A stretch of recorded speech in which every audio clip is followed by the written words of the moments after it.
The Bible. Is it hard to understand? When it comes to reading the Bible, the first thing that comes to mind is the fact that this is the Word of God. The seals have been broken, and the truth is here. And when we go throughout the scriptures, when we go throughout extra biblical records, we find that the language that God employed, that He used to create the heavens and the earth, was the Hebrew language. Christ said, I came for the lost sheep of the house of Israel. But yet no one, no religious leader, no religious church out there anywhere can now identify the 12 tribes of Israel. Can we? God is quite simple, but it seems as if man makes understanding Him hard. What are those mysteries? The truth of your book and the truth will make you free. The Hebrew and Bible Academy. You're invited.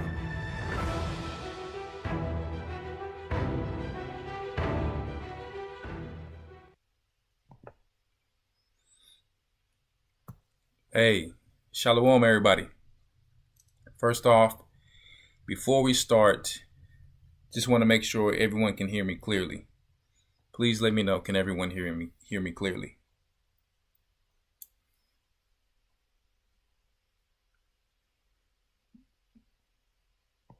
Just say Khan if you can hear me clearly.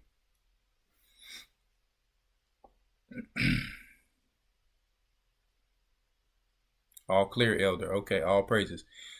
What I also would like you guys to do is, if you don't mind, please hit the like button. We want to hit the like button. And I would have started with a song, but the thing is this, even though I played my song last week, I want this page to be able to be monetized, okay, to help to support the church. So my song also, of course, is copyrighted and registered. So I have to find a way with Elder how, we can do that to where certain songs I can play. I have to understand the rules of YouTube of how to play it, because it's not just about my song. I would like to play also some of your guys' songs so that, it doesn't get flagged, and that we can continue to support this page in this church. Okay. So bear with me tonight. I hope that the internet is, working good. But the good thing about it is that I do have my Starlink, and hopefully next week it will be set up. I just got it actually yesterday. I did not have time to set it up today. So, yes. So bear with me, and hopefully we can make it through this. Okay. So today we have a topic called, men like Abraham. And you're probably questioning, why did I make that topic that way? And if this is the thing, if this internet is having problems, and you're just gonna have to watch it later. Hopefully it plays a little clear, but more clear. But anyway, we call it Men Like Abraham because we want to try to help to create a nation of men, a nation of young men and young up and coming rulers in the future under their elders that will understand how to be able to walk as, men of God, men of Israel. Okay, because it's a lot of women out there who need husbands. It's a lot of men out there who need wives, but may not know, who may not have had this, who don't have the skill set, who probably didn't grow with a father, grandfather, or uncle to teach them the correct manner. So we're just going to give some things that some of our forefathers did, like Abraham. Not that Abraham was the only one, but he was a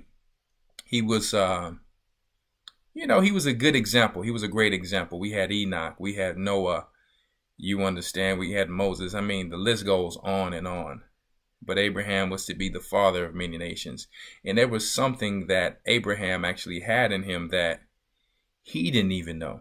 And you're probably saying, well, what was that? Guess what? He was a father of many nations, right? But he was also a father of the promised seed. And guess who he had in him before he knew it? Christ. He had Christ in him. So when I'm saying be like Abraham, I'm still just saying be like Christ. We're not talking about the flesh. Because before Abraham was I, said Christ. See? Don't you forget that. Christ created Abraham. But in a sense, Abraham also, because Christ had to come down in the flesh, had Abraham had Christ in him. Eventually down the line to fulfill his purpose, to be able to free the children of Israel from captivity. Okay, what we're going through now. So our young men, a lot of them, I'm realizing some of them grew up,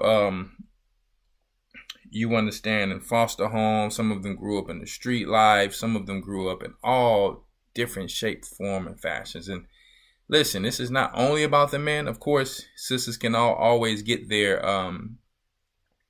you understand, wisdom from this too. But we do have some sisters classes. I think that, I think her name is Sister Cheryl does as well. If some of you listen to some of those classes that the elderly sisters do, because it's their job to also teach the young women. And this page is, of course, not going to just be about teaching men or just teaching whatever. It's just the spirit that I had a few weeks ago. But last week I said, well, let me go into Tabernacles talk, and then I will reconvene with this one here. So today I'm going to go into it. I have my notes. We will go into a few scriptures, and then we will go into some updates about Ahia's Ranch and what we are doing on our blank canvas to make it just as we said, Ahia's Ranch. Okay. So we've been doing a lot of things, man. I mean, anyone knows me, I am always working. Okay. So I'm always working. I got my hands in many things. I'm a shepherd, first and foremost, you understand, and I'm doing things on the land. I'm studying, I'm learning, I'm taking care of my children. I run a few businesses as well, right? Trying to get those off of the ground. So, and you know, I'm working out. So, anyway, first I'm going to look at my notes here and just start with this. Abraham, first of all, he was a leader. Okay. He was looked at as a father. And so our brothers have to understand that leading a family, because a lot of young men are always asking me, so I figure I'll put this out, and I'm actually getting ready to have a little men's conference in Houston, just for the men in Houston, okay? The young men and young married men, to help them in certain areas they may need coaching in, where they want to get better in, you know, when it comes to finances, how to invest. Am I a master at all of these things? No, I have other leaders with me who are going to assist me in such things. Okay, because these are who the sisters are looking at, how all of the elders, the deacons, and the officers are moving. They want to marry men that's in this same nature, these same characteristics, not playing around, not just trying to, you know, get a woman to make a baby and then what, hey baby, what's next? You understand? So yes, I did a lesson, probably one of my first or second lessons on this show, trying to help the brothers. And I'm just going to go into the scripture about what our forefather did, how he overcame things that took faith and you understand, belief in the Most High, even if he didn't really understand everything fully right away. Okay. And you can compare them to our modern day times of how you can overcome such obstacles and things that you can do to prepare yourself a foundation to raise a family, if that's what you're going to do. Now, understand the times that we're in as well. You always have to consider these things. Do your finances equate to be able to do such things? Is your situation ready? Or should you even get married? Should you just be one of those men that serve the Most High? Right? Shalom, everyone. Okay, make sure y'all, those of y'all who are coming in, make sure you hit that like button. You know what I mean? If it be the Most High's will, we will get others to continue to come in and support not only this show, but the rest of the shows that are on GOCC Media. Okay. Just want to say, first of all, shalom to all of my elders out there, the deacons, the officers, the men, the women, and the children of Israel and the Gentiles. Okay. So, yes, Abraham was a leader. Abraham delegated power to many servants that the Most High eventually blessed him with, just like no different than Jacob had servants as well. Isaac had servants. You understand? We always had servants in the past as the men of Israel. This was a normal thing in our community, right? So Abraham also, he cared for the community. He wasn't just one of these modern day guys who just wants to show off on Instagram. Even some of your boxers today, you got, and I don't want to throw my brothers out there because some of them could be watching and learning, but I will put this out there. For example, my brother Deontay Wilder, he was like, to this day, he was yelling and doing all of these things. And, you know, I don't know the brother's background or where he come from, but this is the thing. I remember watching Mike Tyson fight, training so hard. It wasn't not about social media. It was about, listen, training hard to be the best. Not coming on here just talking, showing how, you know, your clothes, your cars, your fashion life, your rich life. It was about staying focused on the mission at hand. And, you know, a lot of new fighters come on here and guess what? They want to show everything on social media. By the time the fight comes, you're asking, did this person train for the fight? You know, this brother, we thinking this brother finna be like David and take down, you know, Fury. To this day. And to this day, he didn't. To this day, he didn't. Okay. Edom took him down because we so worried about talking and how good we look as kings and this and that, right? So we have to be careful and stay focused on the mission and not all the glitz and the glamour. That's what men are lacking a lot today. I got the chain, I got my car, and then you pull it up. And there's nothing wrong with having an apartment. Let me understand let me be clear. But I'm saying most of the guys I know I grew up with, they have 24-inch rims and they stay in apartments. I remember a guy stayed next to me. He was a big drug dealer. He had about 6 cars, all nice, rimmed up and everything, right? But he was staying in an apartment. And this is the thing, it's like, with all of that, man, you could actually bought some land, you could have owned some assets and things like that, but no one have taught these men to be like Abraham, of who we're talking about today. No one have taught them how to be like Christ. No one taught them how to be like Shem or Noah or the great men of the old times, okay? So we're just going to, you know, go through some scriptures today to show you how Abraham was moving, right? Now, Christ had a different mission when he came on. His job was very similar, but he had to go to come back and finish. But Abraham's time on here, he did great works to leave behind us a great example of how to be a family man and not so many young men. You know, I want to get married. But then you don't even know what it takes to do such a thing. Neither did some of we. So it's our job who have been through the experiences of life, the ups and downs of life, to use that in the scriptures that we know as elders to help and pass down to young men, okay? Because you cannot buy experience. You cannot buy experience, okay? That's why the scriptures tell you to knock on the door of the elders, right? Because guess what? You cannot buy experience. You can't. So please listen, because this experience may not only just come from myself, it's coming from older gentlemen and elders who have passed this down unto myself, okay, to fill me with more wisdom to be able to hand it down to you, okay? So outside of what I said, Abraham was a leader. He had delegated power to servants, caring for his community.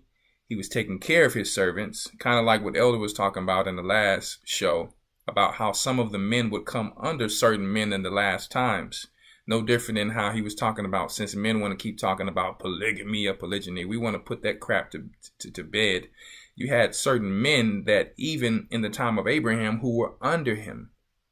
Okay, he was helping to take care of these servants and men. That was a community. Okay, All right. So he didn't have to have intercourse with men for them to be under him. He was a father-like figure, delegating power, ruling over men and women and children, right? Planting food. He was planting food. He was a gardener. He was a husbandman. He was a protector of family, right? Because he said when he went to war, he took some of his servants who were young, who grew up in his house, who were trained servants. Okay, they were trained warriors, excuse me. He was he had ambassador skills. He was a peacemaker. We're going to go into these scriptures to show you all of these things. Okay? I want to keep something on your mind as we go through this lesson. Are you a type of man who is just focused on living under your mother or your grandmother? You understand, or your auntie or whatever, how you know, how these curses hit us so hard. Are you one of those men who just was focused on that? Or you're focusing on that? Maybe you didn't have a father. It's okay. So tonight you should know, hey, I shouldn't be focused on just staying under my mother's wings the whole time. Okay, if I'm staying at mother's house, am I taking care of things? Am I working towards that? Because we know everybody's situation is different. Sometimes mama may have got sick. You helping take care of mama, all of these things. But we talking about the sorry excuse men. We're talking about the sorry excuse men. Some people who have became, who became rich had to draw back and stay at mother's house for a little bit to revamp, get on their grind, because they had a better plan than probably they had before, and they come out to be rich, and now they can really take care of mother. We're not talking about that. You see what I'm saying? We're talking about people who just have so many excuses, and you ask them, what are your goals? Their goals is to stay under mom and grandmother and auntie for as long as they can. They're out there making babies. They're coming back in, and they're seeing what mama got. If she got some Kool-Aid in the refrigerator and some food cooked on the stove and some tissue when they need to relieve themselves. No. This is not what the Most High called us to be, guys. Okay? So, are you a man like Abraham? You have to ask yourself that. Okay? So even when you're at your job, if you have been promoted to manager, you have servants under you. Because you have been thought worthy enough to be able to handle your business. Because to whom much is given, much is required, guys. Baby boy. Yeah, I hear some of you guys out there talking about baby boy. You see, I did not need my mother to tell me to leave the porch. You see, I left the house already at 19. I knew already how hard my mother worked, you understand, and struggled to take care of her 5 children. You understand? So I didn't need a man to tell me to leave the house. And if you did, so be it. That's what he's there for. But I was already self-disciplined as a young child. Whatever the Most High had in me, I knew that I was supposed to, I don't know. I knew I was going to be some type of leader, because the guys who I was trying to follow to be friends with, they seemed to use me for rides. They seemed to use me, for fun. But when I wanted to hang with them, they didn't really want me to hang with them. So after a while, I realized, why am I following these guys? I don't really need them. They're the one who needs me. I'm the one going to work. I'm the one who has a car. They don't have nothing. You talk about my basketball days. And so when I separated myself from them, the Most High moved me with better friends who were teaching me about the music business, about how not to get an artist deal. I knew how not to get this right when high school ended, and a little bit before that. I knew never get an artist deal, never do this, never do that. My friend was teaching me. He was a Nigerian friend, teaching me, look at Puffy, look at Suge Knight, look at these people who are running the record labels. I was taught to think like a boss, to think like a leader. So never did I ever want a record deal. I always wanted a distribution deal to own my own stuff since 19. Okay, so I never begged for these things. I was trained at a young age to work hard. When my friends used to go out to the club and I wanted to make it to the NBA, because I did play and I still play high level basketball. You better ask Dallas. I still play. You better ask Elder Ramar. Elder Ramar got him a ring too. So listen, I'm not just talking. That's all I'm saying. Okay.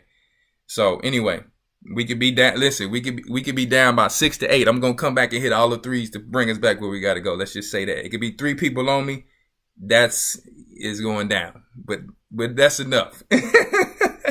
But anyway, I used to run up and down, running horses, that we call them horses, running up and down the basketball court while my friends would beat the horn. They see me out there late at night running. Discipline. Okay, this was before high school, or even all up to high school. I was always just this way, guys. This is just who I am. Okay, so this is the thing. Some leaders are just born, but don't mean that leaders cannot be made as well if you listen. Okay, I don't know how to not be disciplined. I don't. Okay, so this was Abraham. Most High saw something in Abraham and said, hey, this brother, I know he's going to take care of his children. I know he's going to do what I'm telling him to do. This is Abraham. Okay, so let me ask you guys a question out there. Let me ask you guys a question. Do you have the mindset of a man who just, you take care of your family and that's it? And there's nothing wrong with that. Or do the women in your family even respect you? Because that's what Christ called us to be. You see, my mother respects me. If I had a grandmother, she will respect me. My sister respects me. Everything you do, your light should be shining on other people's darkness until they get some sort of light to continue and shine their light. That's what Christ called us to be. You see, like Elder Carr said, he said one day when he come around, his family know to maybe put the cigarette up, do this. My family knows when I come around, not that I'm some special guy, but they see Christ. They want to do better. They're doing better. If they're looking at my relationship and my relationship is good, they want that relationship. And this is what I'm talking about here is facts. Listen, since I came back, anywhere I go in the world, I can go back to Egypt right now and I'll tell you what they're doing that they were not doing when I and other brothers was there. They're doing calisthenics now on videos. They were doing muscle ups. They wasn't doing that until black people came there, until I came there. You see, so that's Christ. Everywhere Christ goes, Christ is in us all. Everywhere we go, we should be shining that light. It's not about showing off. It's about, listen, I'm leaving Christ everywhere I see darkness. Okay, period. So if you know us, even though you don't celebrate, maybe birthdays, all this stuff, you can call mama. Hey, mama, I'm about to give you a gift. Hey, mama, we finna go to lunch.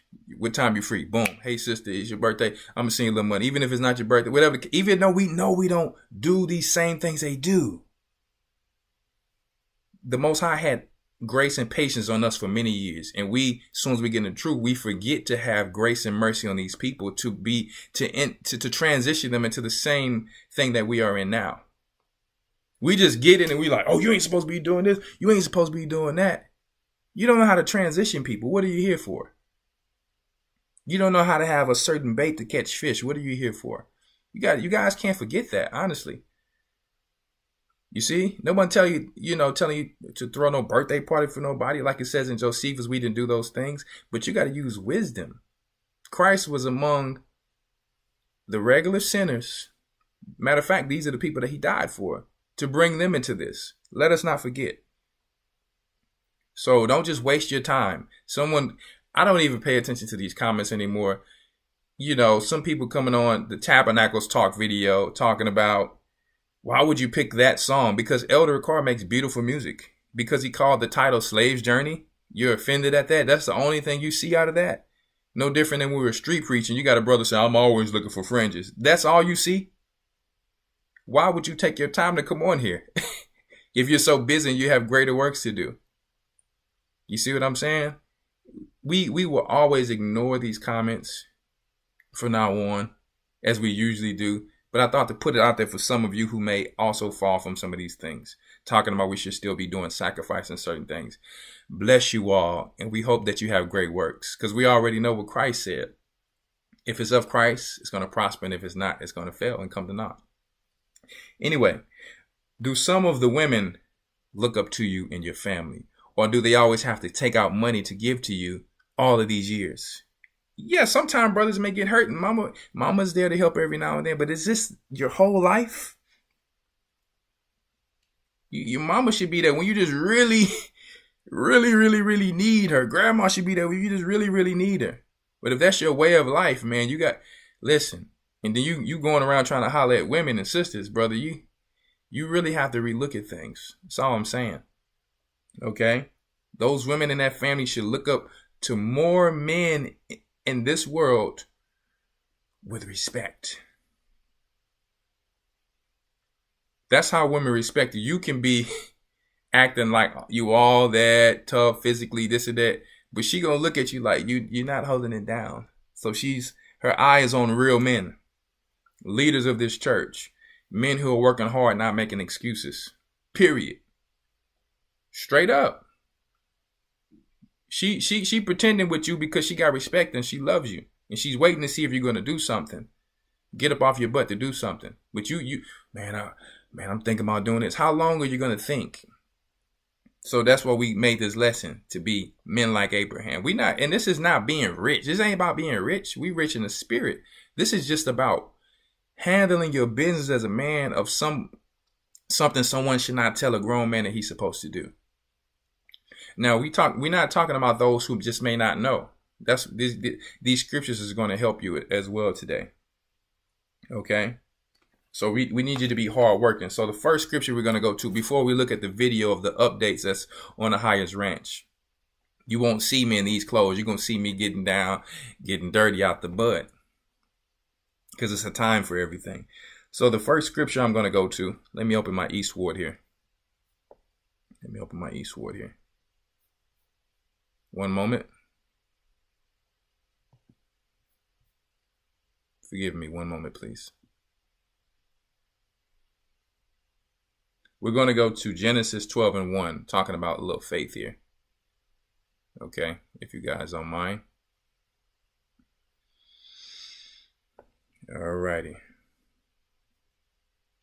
Hopefully Eastwood does not take, if Eastwood takes too much of my internet, then I'm just going to go through my Bible. Because, man. All right. Genesis 12:1. Okay, we're going to probably go to verse 16.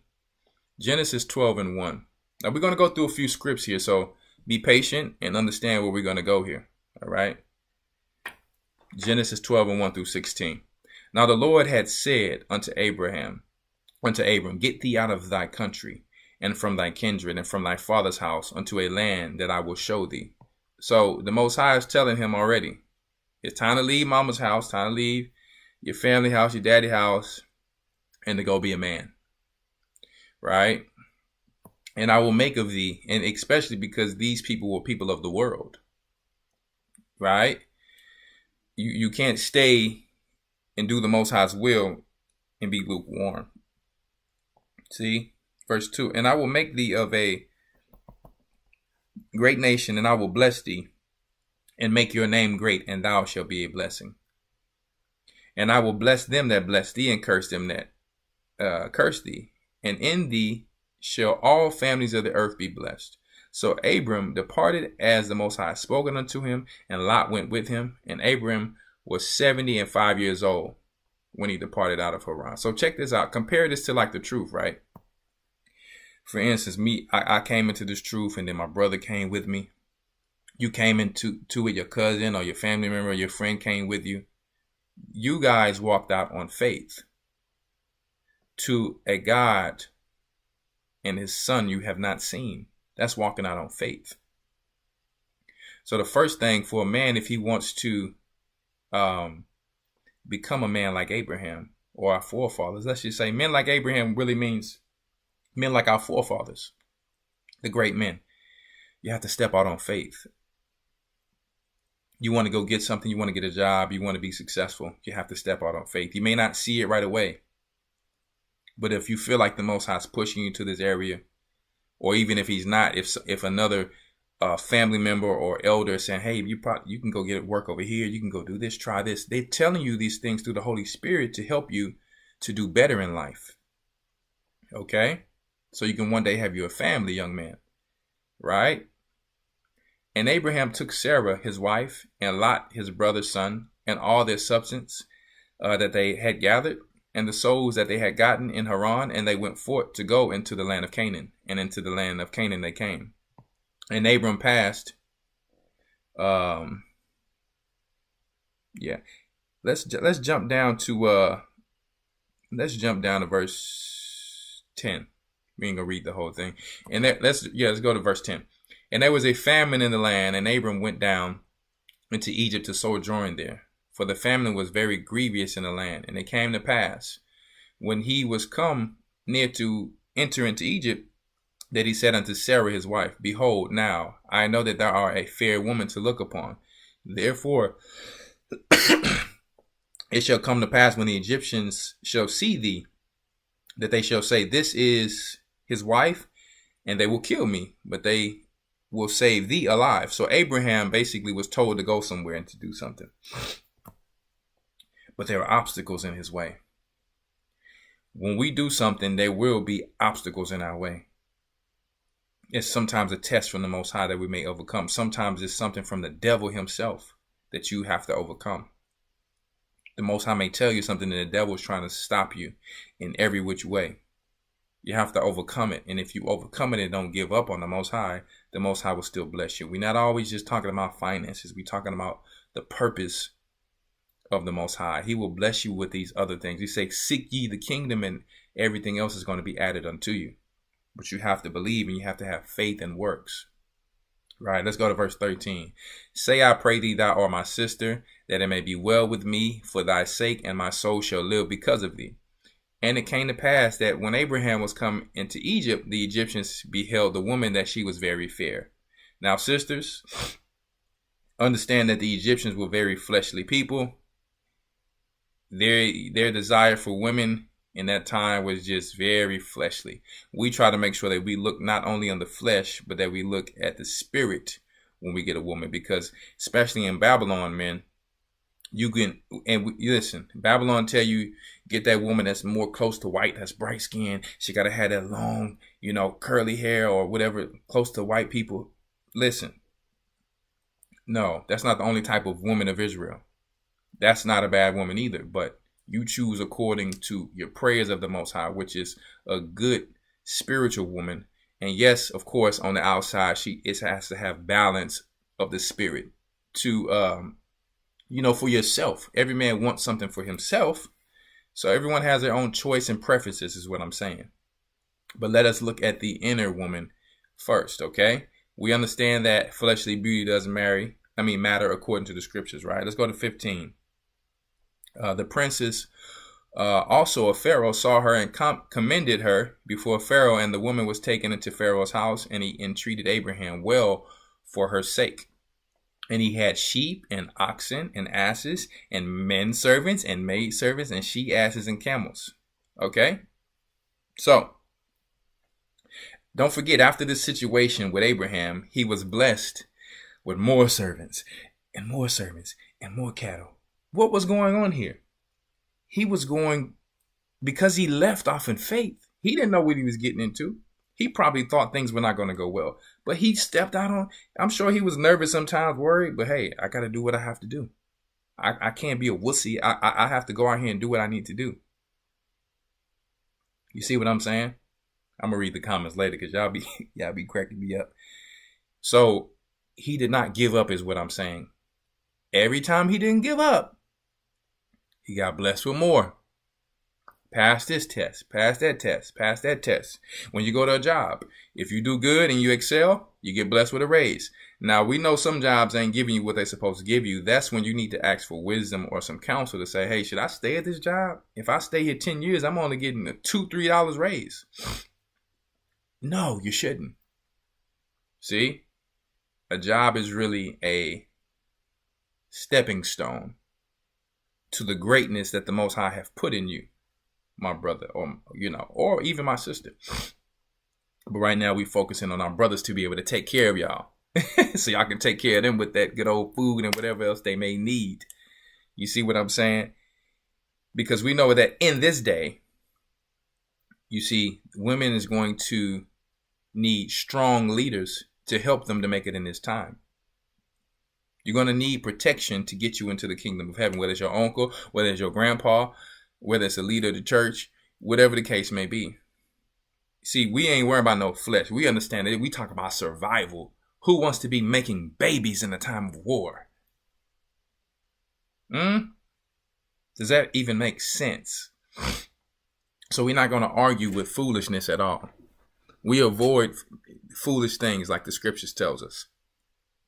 Common sense will tell you, any man ain't thinking about that if he thinking about making sure his family is surviving from day to day. Right?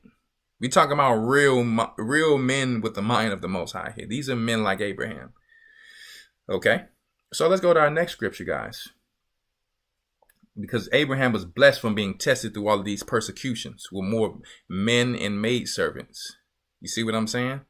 So because of his work ethic, he was blessed. Because of your work ethic, you can be blessed. Now understand, we're in captivity, so you're probably not going to have, servants. But when you're at your job, if people are under you, those are your servants. You shouldn't be happy to have servants. We're just showing through your works, you will eventually have to have so much work on your plate that you're going to have to delegate things and have to manage things. The last time I can remember, I have been a manager, like I told you guys, since I was in high school. But that was my mind. When I get in here, I would ask questions.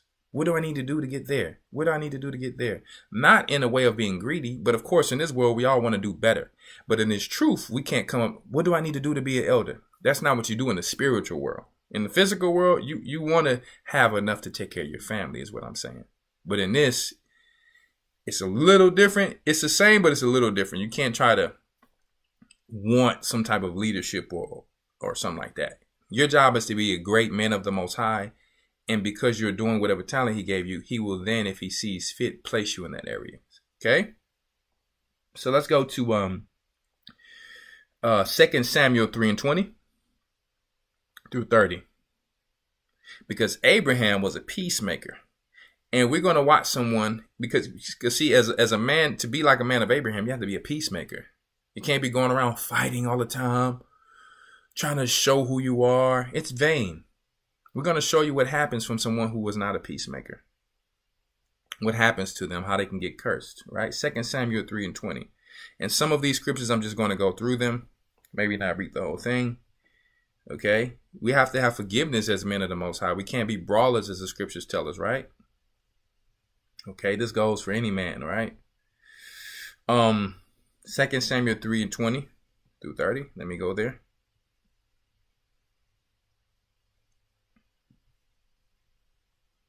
Sorry about that. I was in Genesis. Give me one moment. I'm using this eastward. I got it kind of zoomed out so I can see. There we go. There we go. Y'all bear with me. So there we go. So Abner came to David, So Abner came to David to Hebron, and 20 men with him. And David made Abner and the men that were with him a feast. And Abner said unto David, I will arise and go, and will gather all Israel unto my lord the king, that they may make a league with thee, and that thou mayest reign over all that thine heart desired. And David sent Abner away, and he went in peace. Now, don't forget, this is a time that Benjamin, the house of Benjamin, was going against, Judah and the rest of the kingdom. Because of Saul having to step down from king, there was problems with Benjamin and the rest of the kingdom, okay? There was a war. All right, so let's continue here. Verse 22. And behold, the servants of David and Joab came from pursuing a troop and brought in a great spoil with them. But Abner was not with David in Hebron, for he had sent him away, and he was gone in peace. I know it's lagging a little bit. Y'all forgive me. Then Joab came to the king and said, What hast thou done? Behold, Abner came unto thee. Why is it that thou sent him away? And he is quite gone. So Joab was angry at David because Abner, killed his brother. Now, he killed his brother in a situation where they was like, let the men kind of, play in battle. And It just so happened Joab's brother kept chasing Abner, and Abner ended up killing him. So Joab, we're going to find out what happened with him, all right? Verse 25, thou knowest Abner the son of Ner, he came to deceive thee, and to know thy going out and thy coming in, and to know all that thou doest, right? Let's see here. Verse 26. And when Joab was come out from David, he sent messengers after Abner, which brought him again from the well of Sirah, but David knew it not. And when Abner was returned to Hebron, Joab took him aside to the gate to speak with him quietly, and smote him there under the fifth rib, that he died, for the blood of Asahel, his brother. Make sure when you're coming in, you press that like button. Last time I looked at the video, everyone was not listening and pressing the like button. And it's okay if you don't want to do it. You don't have to do it. But it'd be nice if you show some support to press that like button, right? For this algorithm here. So Joab took vengeance. Who wouldn't have want to take vengeance, right? But what does the Most High command us? He commands us to forgive. And sometimes that forgiveness is going to be different in every situation, especially if the king commands us. The king said what he said for a reason, because it was going to continue to be more and more bloodshed, guys. You see what I'm saying? So what happened? Let's see. Verse 28. So he stabbed him under the fifth rib, just like Abner did Joab's brother. Verse 28. And afterward, when David heard it, he said, I and my kingdom are guiltless before the Lord forever, from the blood of Abner, the son of Ner. Let it rest on the head of Joab and on all his father's house. So now on all his father's house. Check that out. So now through the rest of his lineage. Okay. And let there not fail from the house of Joab one that had issue, or that is a leper, and that leaneth on a staff, or that falleth on the sword, or that lacketh bread. So some of these things that we've seen in our captivity still coming back from that time until these people come and return to Christ. This curse is specifically coming on some of these people of Judah. Until someone breaks that line of iniquity that their forefather Joab did. So as men of the Most High, we have to have forgiveness. We have to understand that we cannot be men of Abraham. We cannot be men of Christ, of the Most High, without forgiveness and being a peacemaker. You cannot be petty. You have to learn how to forgive, even in some of the toughest situations, guys. We're going to go back to Genesis 13. Okay. Let's go back to Genesis 13 really quick, since we're talking about men of Abraham. Okay. Men like Abraham, excuse me. We're going to go to verse 8. Genesis 13:8. And Abram said unto Lot, this is a situation where Abraham had to be an ambassador, he had to be a peacemaker, and he had to forgive. And Abram said unto Lot, let there be no strife, I pray thee, between me and thee, and between my herdmen and thy herdmen, for we be brethren. He's like, we family, man. We can't be going through all of this. You see what I'm saying? Abraham was a straight killer. But Abraham was like, this is my family. I'm not Cain. There's no Cain in me. Let it be peace among us. Let's see how Abraham took it upon himself to be a peacemaker, because you can't be a family man if you're like, rah, rah, rah, every time somebody says something to you. Yeah, you want to make sure you come back home to your family. Okay? Some men are very volatile, and every time someone tells them something, they want to act like, because even a righteous woman don't act like this. I can't say a righteous woman. You're acting less than a righteous woman if you're getting emotional and want to fight every time someone tells you something and make a mad look in the mug. You're acting less than a righteous woman, because righteous women don't do this.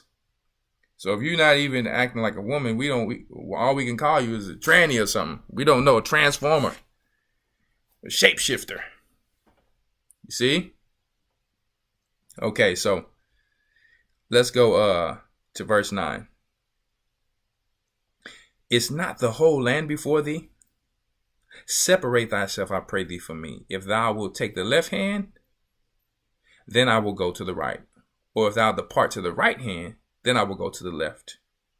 Look at Abraham, such an ambassador. He understands how to reason, to make peace. Instead of a friend, make not an enemy, right? So, verse 10, excuse me. And Lot lifted up his eyes and beheld all the plain of Jordan. He already knew what he wanted in his mind. See? He already knew what he wanted in his mind, that it was well watered everywhere before the Most High destroyed Sodom and Gomorrah, even as the garden of the Most High, like the land of Egypt, as thou come to Zoar. Now check how humble Abraham was. He knew what the Most High promised him. So he's like, listen, you can take whatever you want. So Lot, being kind of greedy, because Lot's men were very tumultuous and loud, and it was problems with Abraham's men and his men. You see what I'm saying? So the grass is not always green on the other side, Lot. You see what I'm saying? As you know what happened to Sodom and Gomorrah. So Abraham was humble. He would have took Sodom's side. He would have took whatever side, but he was humble enough to be the bigger person. And that's what type of men we need to know how to solve problems, problem solvers, not people who keep things going. That's how men roll. How can we fix the problem? We don't want to continue on and on and on talking about nothing. We got more work to do, right? So that's what Lot chose. Let's go to Matthew 5:1 through 12. Let's go to Matthew 5:1 through 12. Listen, we're going through it tonight. We're trying to teach you how to think like a man of Abraham. These women around here should respect you a little bit more from your actions, not from saying, I'm a man, look at my muscles, or I can make babies and I got a deep voice. That's all you got? And even if you do have finances, are you a show off? Or are you a man that shows humility? Can you serve great lords? Can you be quiet when it's time? Or do you always think that you have to know something? Because Abraham was humble enough to pay his tithes to another man. Shem, right? Matthew 5:1 through 12. Because we know men have greatness in there. We can't deny the greatness the Most High put in men, but there's a process. Some men want what they see. For instance, someone can look at Elder Ricard. Someone can look at a man that has put in so much work and want what he has overnight. It will never work for you like that. It will never. And if it does, anything that comes quick comes from the devil. Because the Most High, he puts men through the furnace of adversity. Gold must be tried through the fire. You don't make gold overnight. It's a process. And you have to be willing to have patience, because without patience and faith, it's impossible to serve the Most High. Okay? Matthew 5:1 through 12. We may not read the whole thing. We'll see. Actually, let's go to verse 3. There we go, verse 3. Hope you guys had enough time to get it. Blessed are the poor in spirit, for theirs is the kingdom of heaven. These are the mindset that men should be in. Blessed are they that mourn, for they shall be comforted. We're not telling you to mourn. Some of these things is not what I'm talking about here. Blessed are the meek, for they shall inherit the earth. We must be meek. It's always going to be some people who mourn. But if we're in the mindset of Abraham, some of these people who are mourning, if we work hard enough, we can be like what some scriptures I'm going to read very soon to show you how we can help some of our people in our community, like we're doing now.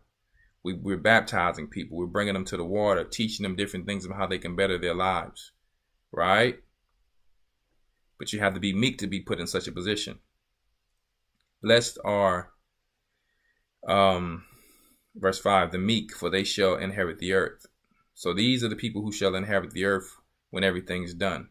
And even now, he's going to put these people in position because he knows that the meek are those who can actually handle certain things without getting too cocky, right? For vainglory. Verse 6, blessed are they which do hunger and thirst after righteousness, for they shall be filled. Abraham thirsts to be able to follow the Most High, to find the Father. Blessed are the merciful, for they shall obtain mercy. So if you're a man and you finally get a position, then you show no mercy like that evil servant that Christ was talking about, who after he owed someone money, then when someone owed him money, he was totally in hypocrisy on how he handled that situation. He treated that guy with no mercy when someone else showed him mercy who was above him. Verse 8, blessed are the pure in heart, for they shall see the Most High. This is right, like this right here, verse 8 is one of the things that's very hard to find in our people these days. I mean, there's always some type of agenda. There's always some type of motive.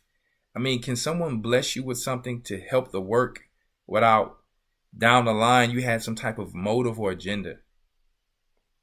You see what I'm saying?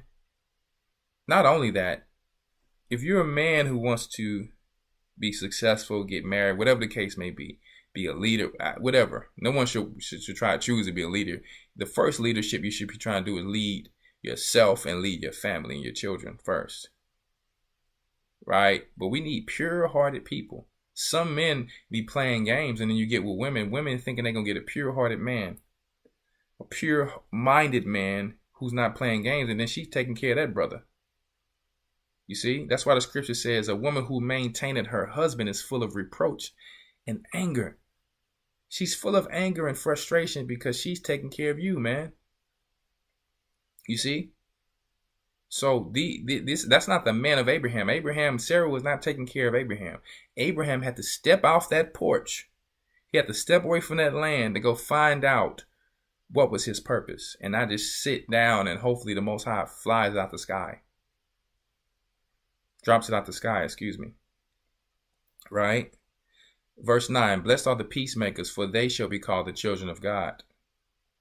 Blessed are they which are persecuted for righteousness' sake, for theirs is the kingdom of heaven. Was all of these things not what Abraham was going through? Was he not a peacemaker? Was he not going through persecution?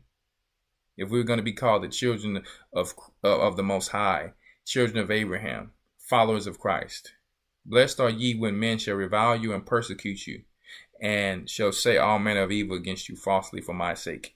Because people are going to do that. You can't get mad at everything that someone says. See, we had to just learn. You understand, when some dirt get on you, wipe it off. Wipe it off. You know what I mean? Just keep it moving. You're going to get dirt on you. You're going to get scars. You're going to get scratches. You're going to get war wounds. Wipe it off and keep moving. People going to say what they want to say. But as long as no one ain't messing with your wife, your mama, your sister, your daughter, you can take that stuff. You rough. You made hard. You made rough, right? You see? Okay. 11. We all got to protect ourselves. Of course, that's common sense. If I got to tell you that, then hey, I don't know what to tell you. Right? Verse 11. Blessed are ye when men shall revile you. Make sure you hit that like button. And persecute you and shall say all manner of evil against you falsely for my sake. Rejoice and be exceeding glad, for great is your reward in heaven. For so persecuted they the prophets which were before you. Okay? So these are the type of characteristics and ways that we must have and obtain to be men like Christ, to be men like Abraham, to be men like our forefathers. Listen, when my mother told me, she said, I look up to you. I'm not her father, but she said, I also look up to you like a father figure in some ways. That right there hit me hard because it let me know I was walking in Christ. Because there's certain things our mothers and fathers may not have even learned. It's certain things their mothers and fathers may not have not even learned. That's Christ. It ain't me. I'm just trying to follow what I see here and listen to my elders, to listen to all the prophets, to listen to Christ. Guess what? You see, and it's bouncing off. It's reflecting. The light is reflecting to others' darkness, and it's helping them to change their life. It's not this what Christ is all about. Were we not here to help our people, right? So we're going to go to Luke 16 and 9. Let's go to Luke 16 and 9 really quick. And we're moving at a pretty good pace. We're moving at a pretty good pace.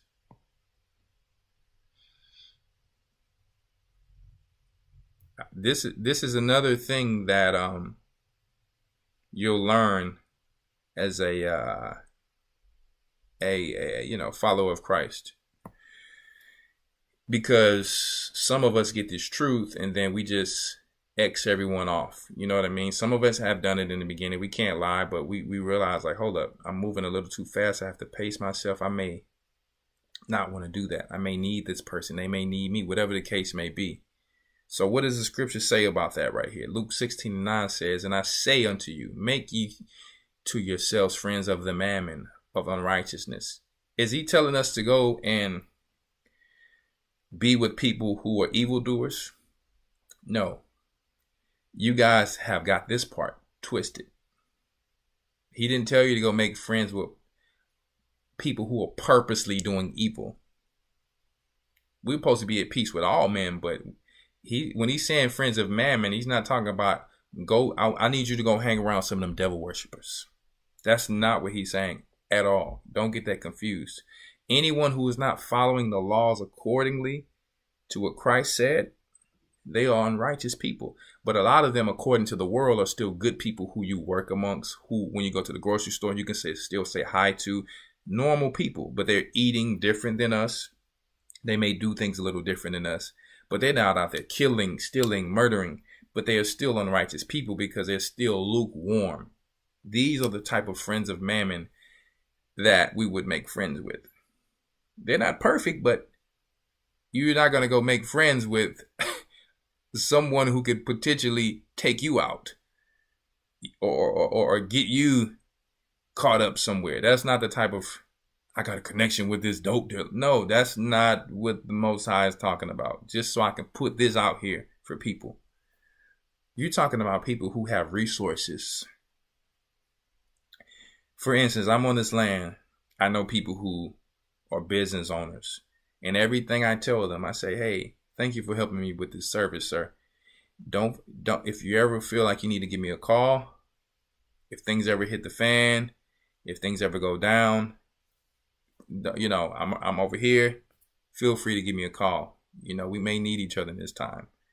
I do this with many people, maybe not everyone, but just to let them know all black people are not the same. Right?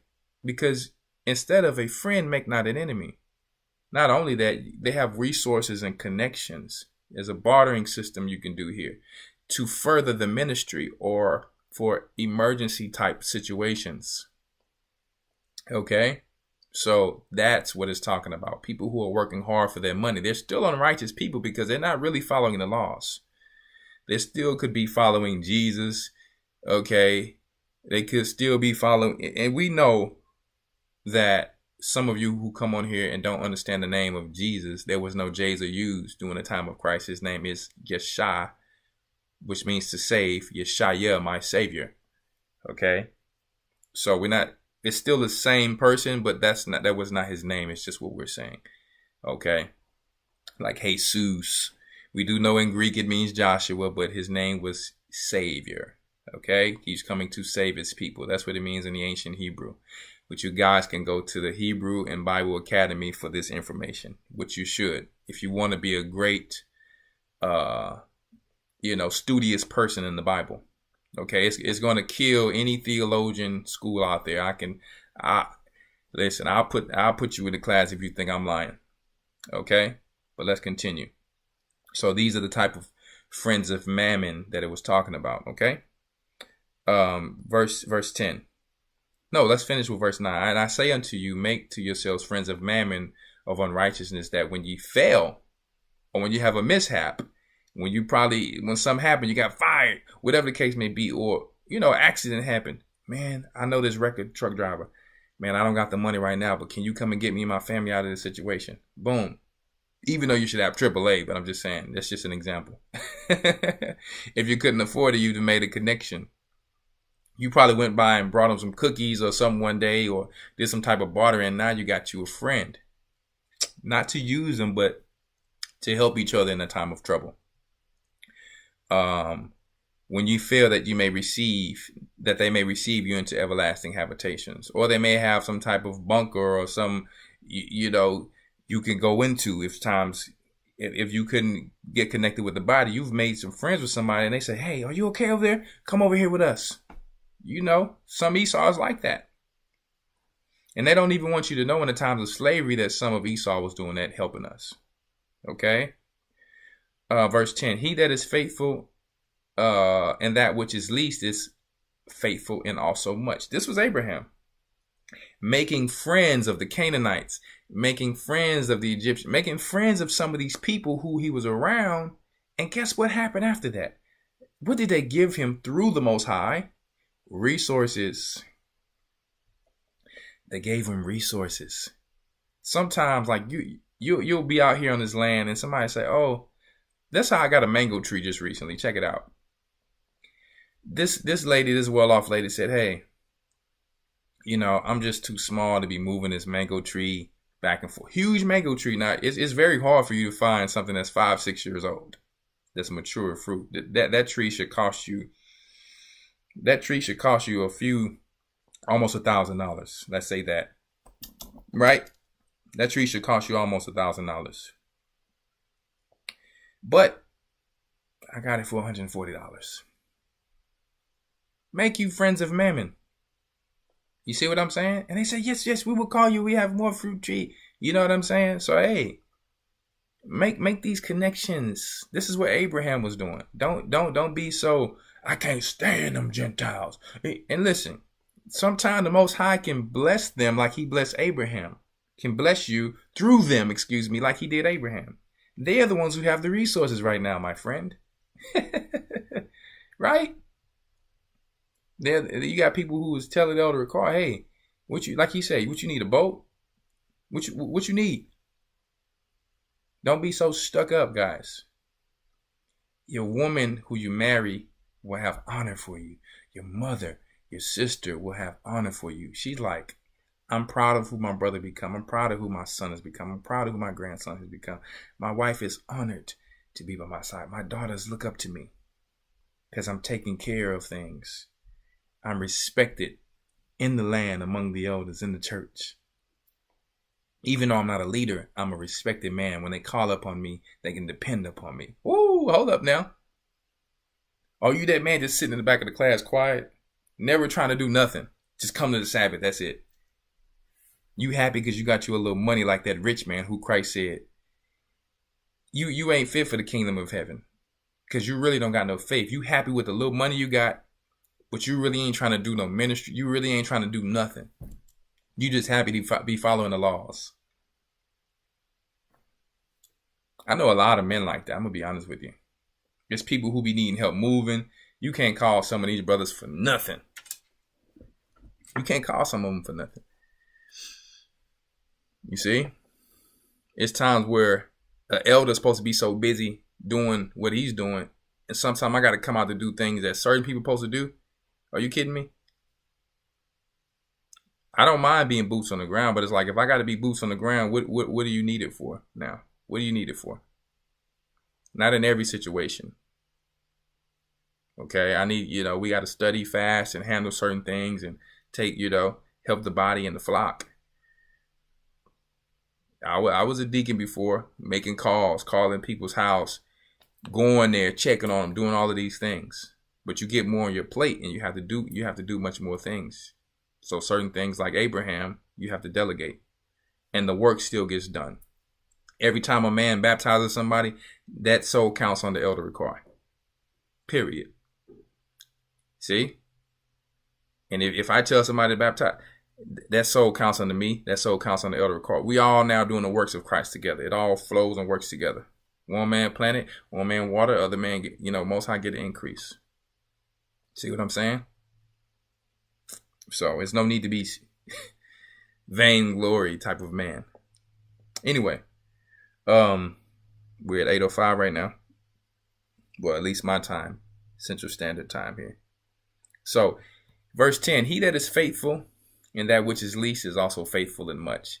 And he that is unjust in the least is unjust also in much. So if this is you, if you're don't have any type of faith, you want everything, right, at your leisure, but you're not willing to work for it. You want to rob, steal, and kill, and be jealous and envious for it, though. You go rob somebody for it. You can't be a man like Abraham. Abraham wasn't robbing people. He was rescuing people. He was saving people. He was a father to many people. He was a great example of Christ to many people. We need men like this. If you haven't learned, if you were not taught, because we know there's thousands of men out there who were not taught, we need men like this, humble men. Humble servants of the Most High. For those of you who don't know what a higher means, if you're new watching this, it just means I am. A higher means I am that I am. We're just speaking ancient Hebrew, what God speaks, what the Bible is written in the Old Testament. The New Testament is written in Greek. The Old Testament is written in Hebrew. Just saying I am that I am. Don't let it scare you off. Understand the main message of how Christ can change our community. Okay. All right. So if you guys want to do better, you have to learn how to, when they give you a job, they're going to put you at a lower position. But he that is faithful in least is also faithful in much. So just how he shined them windows, okay, we're going to put him here now. Just how you do that, we're going to put him here now. I remember my high school job. I was working at Jiffy Lube, and I asked my uncle, because he was over that store at the time. I said, man, I'm washing windows. How do I get up on them hoods? Even though it wasn't the best job, it was better than working at the grocery store, right? I jumped quickly to them hoods. I jumped to the salesman. He had to end up going run another store. But I brought that store to the #1 store in the state through my sales. You know what I mean? So I never stopped. Every other job I went to, manager. Short amount of time. Don't take me long. Fast learner. I understand things very quick. I know what I want very quick. See? But with this spiritual walk, I understood this is different than a regular job. It's the same with you need to have that same work ethic that you put forward with the devil, but you don't want to seek any leadership with this. I tell you right now, because it comes with a lot. It can come with death. It can come with more persecution. It can come with more judgment if you fail or make mistakes. See? It can come with a lot of things. This is not the one you want to try to. You want to just make sure you come in this and do your best and that you're ready when needed. Straight up. Okay? We try to build men like Abraham for those of you who are just now coming on the show. So we're going to go to another scripture. Okay, the last one we had was Luke 16. Okay? So where are we going now?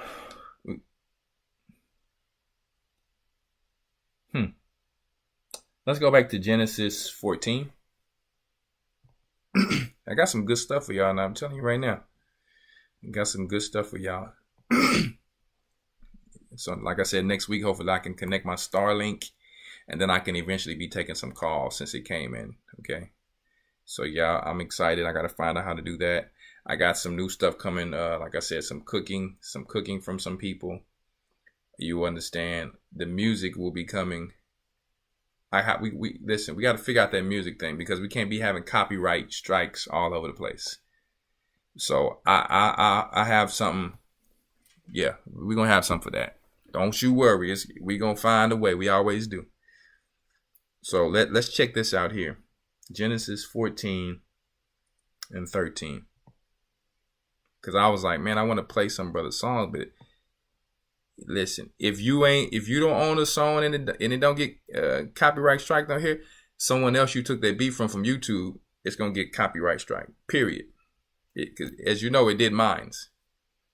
So yeah, we want to make sure the church get their little support. Okay. We do all of this for the Most High himself. Genesis 14 and 13.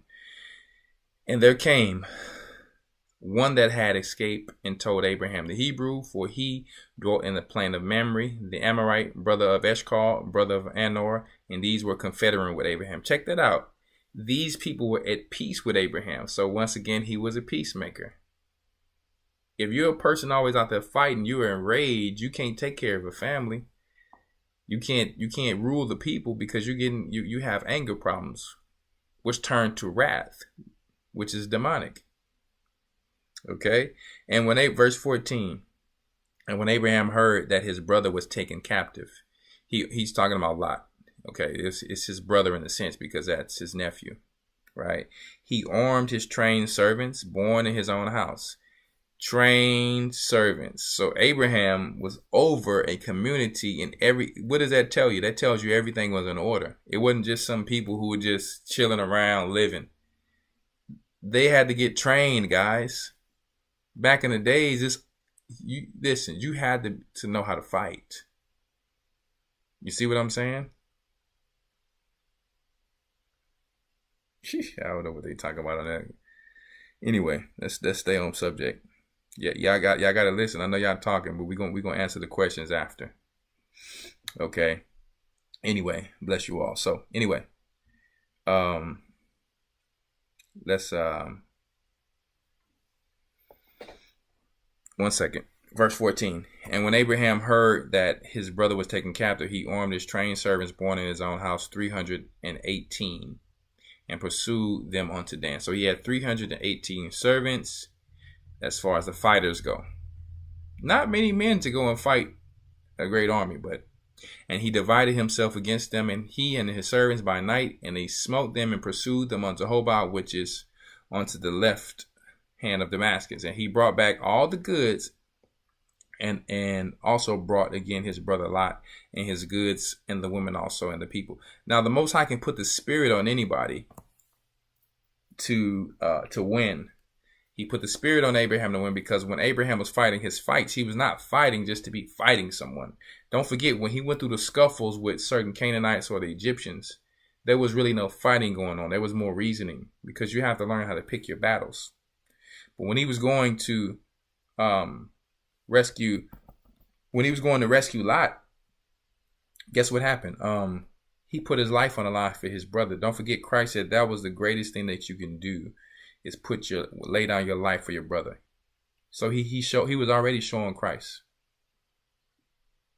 Right? So, okay, Sharon Brown. Yes, ma'am. Right? So he put his life on his line for his brother. So he was already showing Christ. We are fighting if someone messes with our family. That's when it's like, you know what? It's time to sell my cloak and go get me a sword. See, they messing with my family now. Like, I done took these other precautions, these measures. I did this, but Father, please be with me. I got to go do what I got to go do. And he came back, and the Most High was with him, as we're reading here, right? Verse 17. And the kingdom of Sodom went out to meet him after his return from the slaughter of Chedorlaomer, and the kings that were with him at the valley of Shavah, which is the king's dale. And Melchizedek, king of Salem, brought forth bread and wine, and he was the priest of the Most High, talking about Shem.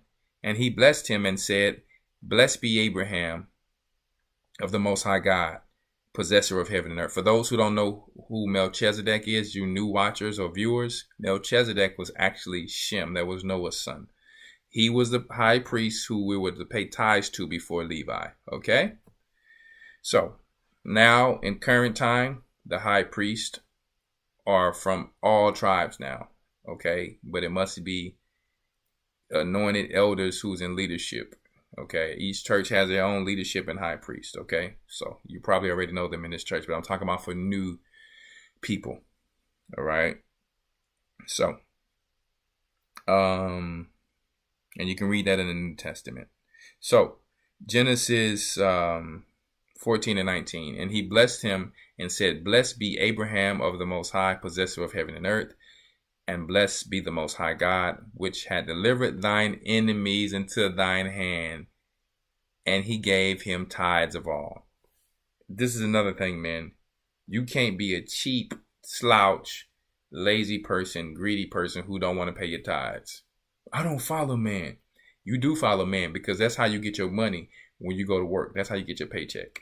So when you hear cats out there talking about I don't follow men, you are taking orders to get a paycheck. And if you have your own business, guess what? You still have to follow somebody.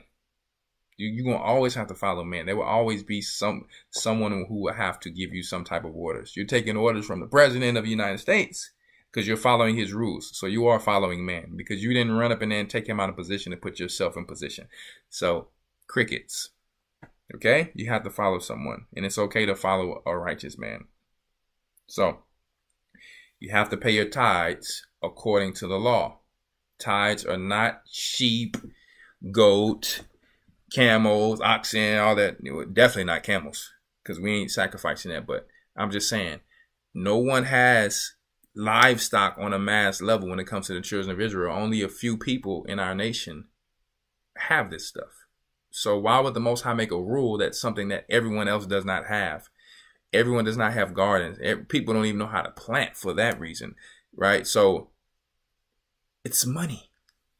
That's how you build churches. I can't build nothing with a cow. I can hope someone buys it. You see what I'm saying? But that's not even enough.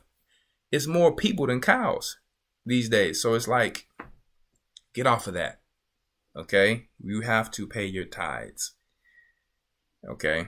And you don't got to worry about criminals here taking tithes. No one's flying around in a helicopter. If anybody flying somebody on something, we flying some people somewhere to do some work of Christ.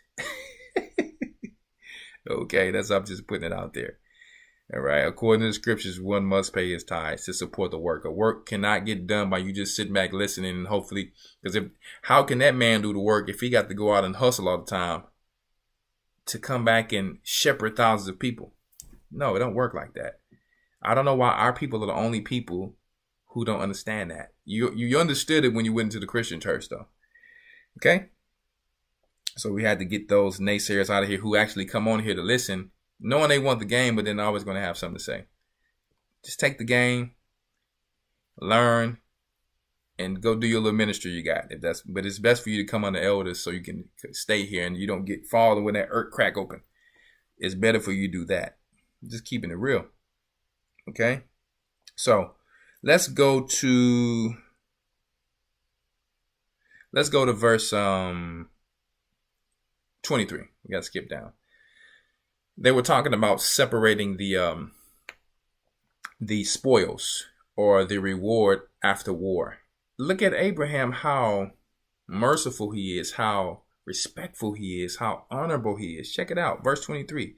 That I would not take from a thread even to a shoe latchet, and that I will not take anything that is thine, lest thou shouldest say, I have made Abraham rich, save only that which the young men have eaten, and the portion of the men which went with me.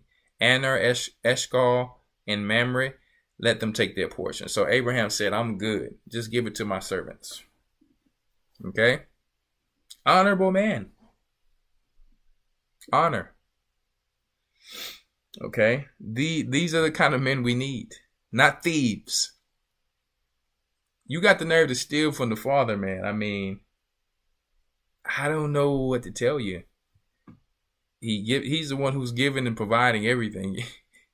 It just doesn't make any sense. Okay. So where are we going now? I want to show this really quick. We're going to go to the book of Jasher really quick. I'll tell you what chapter. Give me one moment. Look, y'all know I've been in this book of Jasher. Grinding. I done read this thing 3-4 times.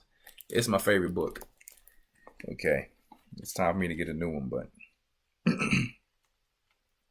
gonna go to the book of Jasher really quick.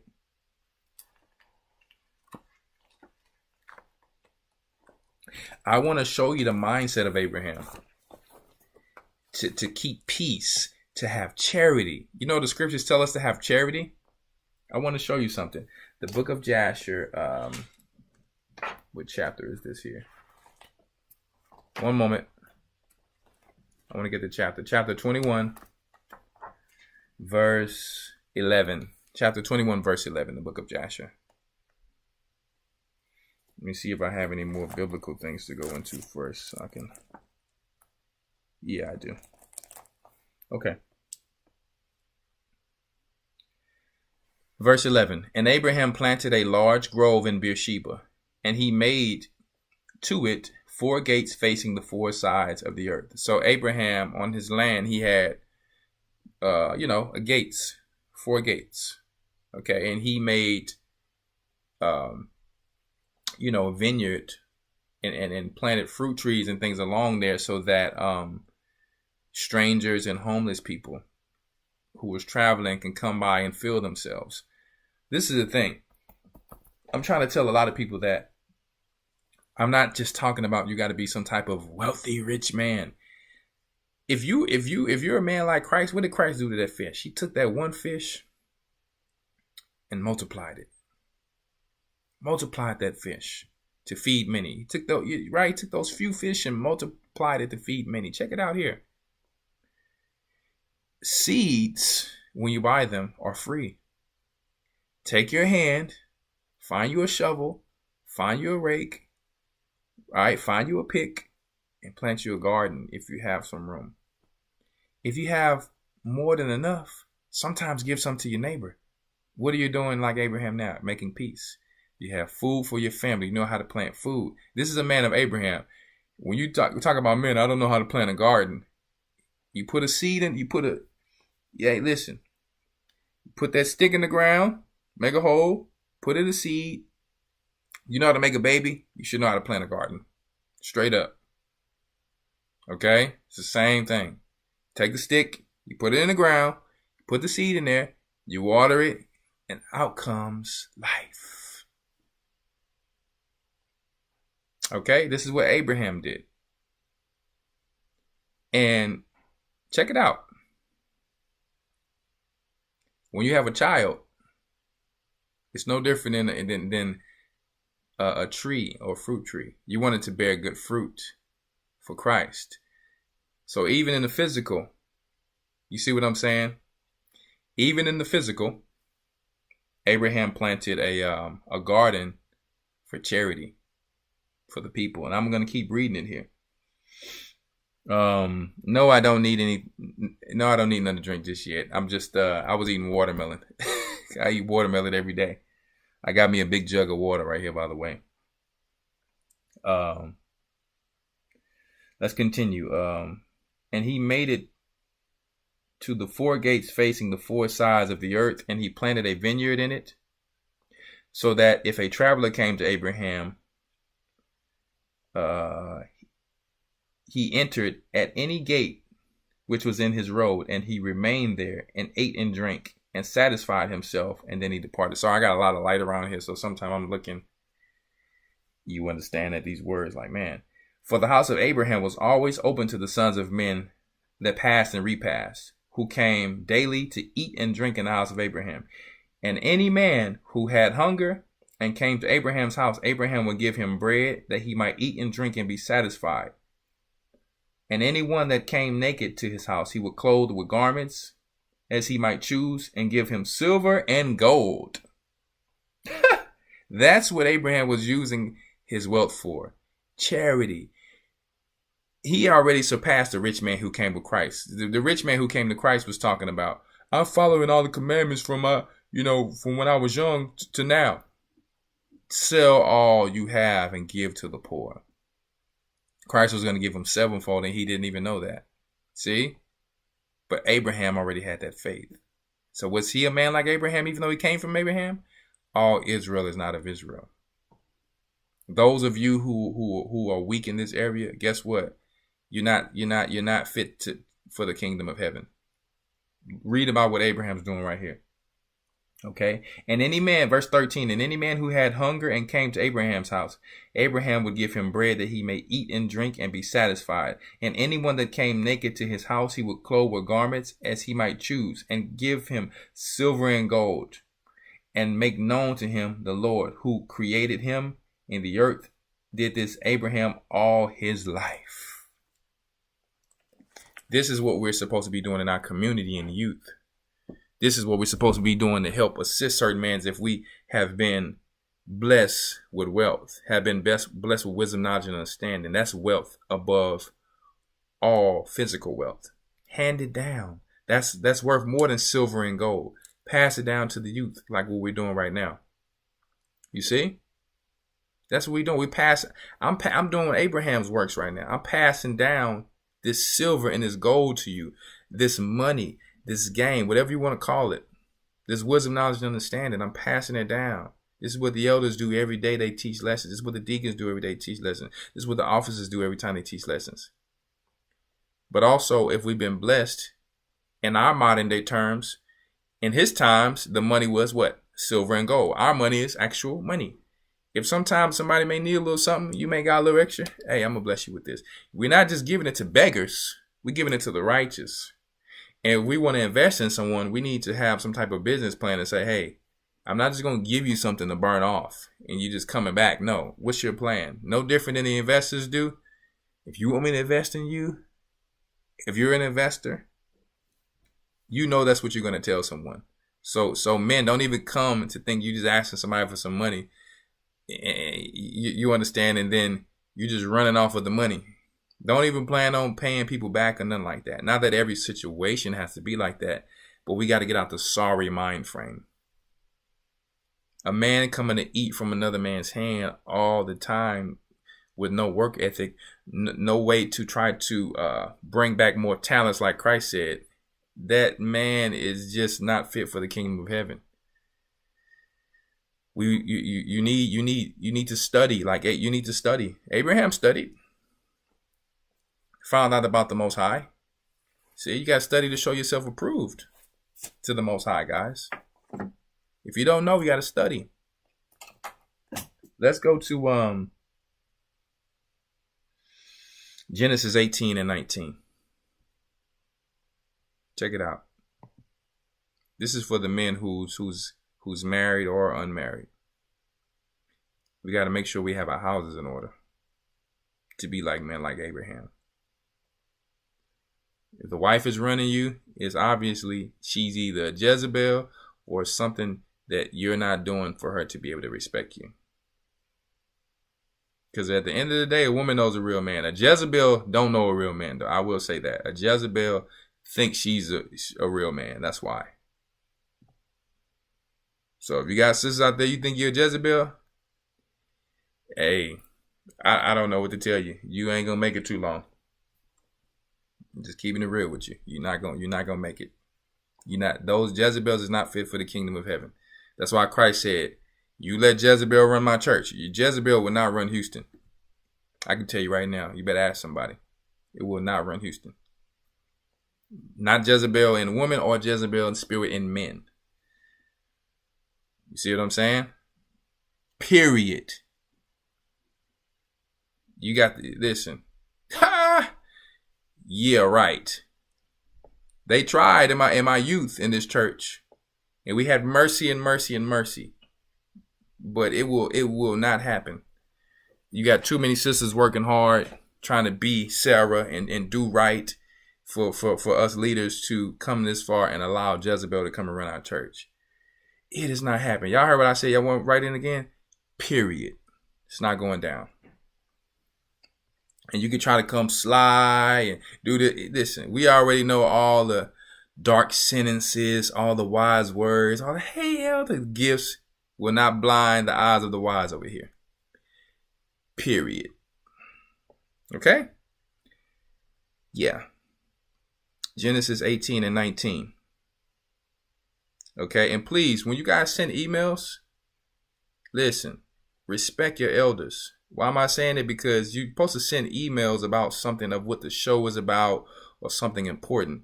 You're not going to personally just be talking to me like that. First of all, I'm married, and there's no thing where you're going to be between me and you. No, it don't go down like that. So I got to put that out there.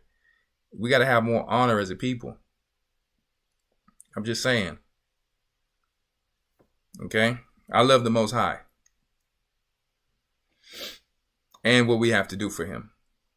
Genesis 18:19 says, "For I know him, that he will command his children and his household after him, and they shall keep the way of the Lord to do justice and judgment, that the Lord may bring upon Abraham that which he hath spoken of him." There's no other way, right, that the Most High could have brought something through Abraham if he was not following the law, statutes, and commandments. He had his house in order. So if you're one of these people, even now today, who are bringing up and rearing up your children like Abraham, like our forefathers in righteousness, your children will be used to fill our new generation in our kingdom, to rule it. See? Not the evil people. Those people were going to be done away with very soon. Those who don't want to follow, who are lukewarm. Our kingdom we're seeking is coming soon. We're not seeking this kingdom here. We need what we need as a purpose. There's nothing wrong with having a little bit to eat good, eat healthy. We understand you need some things to eat healthy, have your, a respectful, nice, clean place to stay. That comes with this life. But we really are seeking the life to come. So he knew that Abraham would do such. Let's go to 2nd Ezra 14 and 13 really quick. Right? 2nd Ezra 14 and 13 says what? "Now therefore, set thine house in order, and reprove your people, thy people. Comfort such of them as be in trouble, and now renounce corruption." He's saying the same thing as Abraham. Abraham is saying the same thing as him. Right? See? So we have to have our house in order. That's what Abraham did. So that's what Ezra said. See? What time we got here? I'm going to go into Josephus just really quick. It's the works of Josephus. Boy, I read this whole book. This was a really nice book. I read it back in my youth when I was in this work. I'm going to have to read it again. I go in here a lot sometimes, but it's a great book. I tell you that. So we're going to go to Josephus. I think it's Antiquities of the Jews. Book 1, chapter 8. Antiquities of the Jews, chapter 8. Okay, book 1. And we'll skip and we'll go to all the way down to verse 167, because I was going to read a little bit more, but I want to get to the video as well. So I'm going to go to verse 167, because Abraham was also a teacher. You see? So when you go to other nations, you got to be a light to other nations like Christ was. Abraham was doing this too. So he had Christ in him, right? So, verse 167, "Whereupon he was admired by them in those conferences as a very wise man, and one of great sagacity, when he discoursed on any subject he undertook. And this not only in understanding it, but in persuading other men also to assent to him. He communicated to them arithmetic, and delivered to them the science of astronomy. For before Abraham came into Egypt, they were unacquainted with those parts of learning. The rest of the world, through us knowing Christ with the correct doctrine, is unacquainted with these things until he sent his new teachers and prophets. New teachers, not prophets. His new teachers to prophesy the word of the prophets of old. That's what I mean. Okay, so the rest of the world don't know this doctrine of Christ. They don't know these holy days on this right day. They know of the old ways. So now, just like Abraham, to be men like Abraham, we have to teach this doctrine of Christ to the people, to separate them from not God himself. We're still going to be followers of Christ, what they call Christians today, but we're going to follow him in the right way.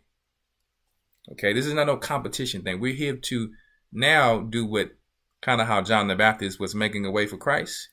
Okay, they made a way for you guys to understand Christ a little bit. Now we're just going to give you the rest of the way so that you can finish. Okay? That's all we're saying here. So they were unacquainted with those parts of learning. For that science came from the Chaldeans into Egypt, and from thence to the Greeks also. So listen, these people did not understand what the Most High taught Abraham. That's like in the book of Enoch, the records of Jasher and things like that. Abraham had these records, this wisdom, knowledge, and understanding that he was trying to teach the Egyptians when they thought that they knew something. Right? You see? So how can you be a teacher if you don't have experience, young man or man? Or if you don't study to show yourself approved? If you don't know how to be a great listener? That's how you can become a man like Abraham. God, the Most High, was guiding him along the way, giving him experience. Same thing for Moses. He was being taught in the house of Pharaoh. Right? So down the line, he had to go through trials and tribulations, being in prison or jail for 10 years, being among rulership in Ethiopia, to then come back plus 20 years after to free the children of Israel. Joseph had to go through jail, go through experience of being a servant. I don't follow no man. Are you better than Joseph? Are you better than Moses? I think not. Crickets. Right? Straight up. Men have to go through trials and tribulations as gold being tried in the fire. Yes, Moses did. You can read in the book of Jasher. Even you can read in the Bible that he was in jail. When Jethro did not bring him food and his daughter was bringing him food and water or whatever. So, yes. So these brothers didn't just get some type of knowledge and come to deal or govern or rule over the children of Israel right away. They had to go through something. I want to be a leader in 6 months. Where they do that at? Not in the Bible. Yeah, crickets. Yeah, see? Let them know. Crickets. Right? So where are we going to go to now? Let's go to man. So this is what we'll do. Yeah. I want to go through this. Let's go to 2 Timothy 2:15 real quick, because I'm going to say that last Jasher. I want to show you, because some of you probably haven't read that part. Yeah, it's pretty funny how Satan does. Satan is a character. It's just how he uses news in Hollywood to try to scare people. Excuse me, here's people trying to send me messages while I'm on the show. Sorry. One moment. 2 Timothy 2:15. Y'all know this one already, right? 2 Timothy 2:15. Study to show yourself approved unto the Most High, a workman that needed not to be ashamed, rightly dividing the word of truth. Young men, you're not studying enough to be able to lead the household. You only work and provide money. That's not enough to lead a young woman or a nation. I promise you, you have to study. You don't have to know everything, but you have to know the basics of the Bible. Okay? Even if you're not going to teach and lead the whole world, you have to know enough to be able to keep your family and your household in order. Everything you need is there. And the things you don't need, ask your area leader or your elder or your deacon or whatever. Right? Okay, so what did I want to go to there? Yeah, this is important. Romans 10:2. Romans 10:2. Come on, y'all, get Romans 10:2. Bear with me. Romans 10:2. Romans chapter 10, verse 2. This is important here, so we understand that we have a great zeal for the Most High, but not in something. Romans 10:2 says, "For I bear them record that they have a zeal of God, but not according to knowledge." For I bear them record that they have a zeal of the Most High. They love the Most High, but my people don't love them according to the ways that I would have them to love and follow me. They follow me with their own ways. They pouring out liquor. They like, you know, doing all of that. Yeah. God knows me. He loves me. He loves you. But you need to know how to love him, he's saying here. For I know you love me, but you don't love me according to the way that I'm telling you to, is what it's saying here. Verse 3, for they being ignorant or not knowing God's righteousness. So for them who are new listening, for they being ignorant of God's righteousness or not really knowing how to follow him exactly the right way and going about to establish their own ways of righteousness, have not submitted themselves unto the righteousness of the Most High. You're establishing your own way in your mind of how you should follow God. That's not the way you follow God. He's already given it to you here. Okay? Follow Christ and what he said, and you'll be in the safe zone. But you got to do it all the way. You can't pick here, pick there, and no. And it's going to take some work. It's not some overnight thing. Nothing in this world comes easy. We know that, right? 1 Peter 3:7. We gotta move this thing now. Gotta move this thing. Okay. Yeah, I know. Listen, as time goes by, listen. You start smelling that food back there. No, I'm just joking, guys. Right. 1 Peter 3:7. Because when you get married, right, young man, or you want to get married, you have to have knowledge of what we're talking about now. Look at Abraham. Had it all together. Finances. He's delegating. He's a ruler. He's a lead. I'm not saying you're going to be a delegator. You may never be a delegator. But you have to be able to lead your wife at least. You have to be able to lead one sheep and your children. Right? So, we need to study to show yourself approved to do such a thing.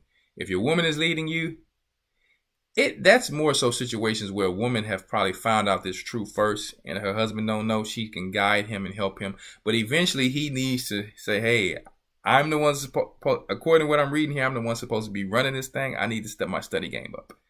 So for guys who are not married or married who don't know that, this is the thing we got to do.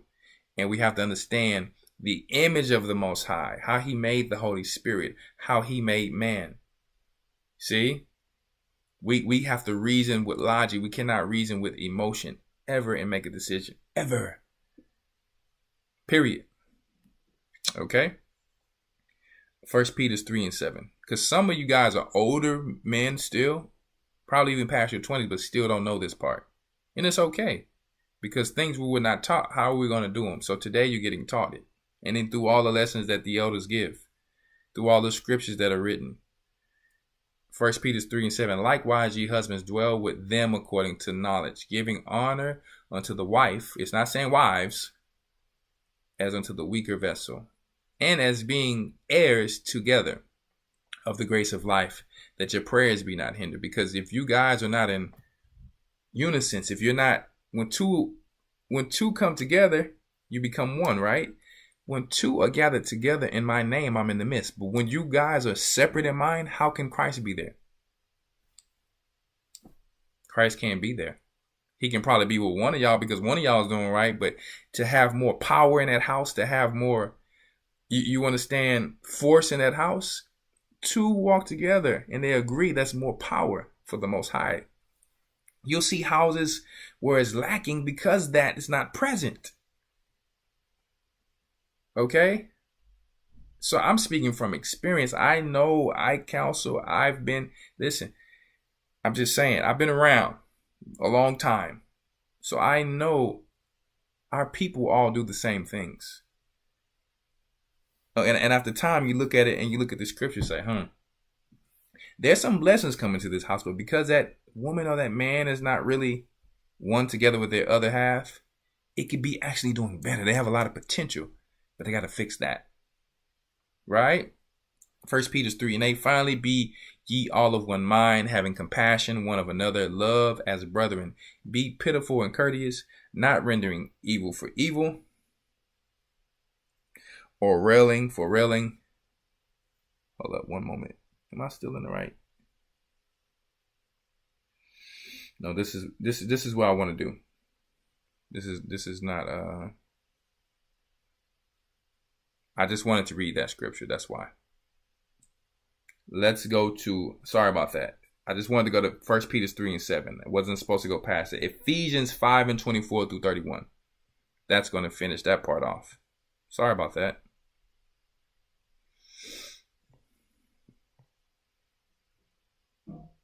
One moment here. Yeah. Because it was going somewhere else than I wanted it to go. Ephesians 5 and 24 through 31. Don't forget, you new people, the scriptures must be precept upon precept, line upon line, here a little, there a little. I'm going to take you from there to here to help you to fully understand what I'm talking about, like the scripture says. Okay? Ephesians 5 and 24 through 31.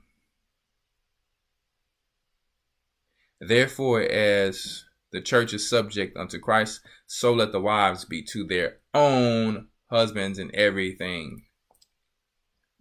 Listen, we just going to read what the Bible says. We're not going to get personal here.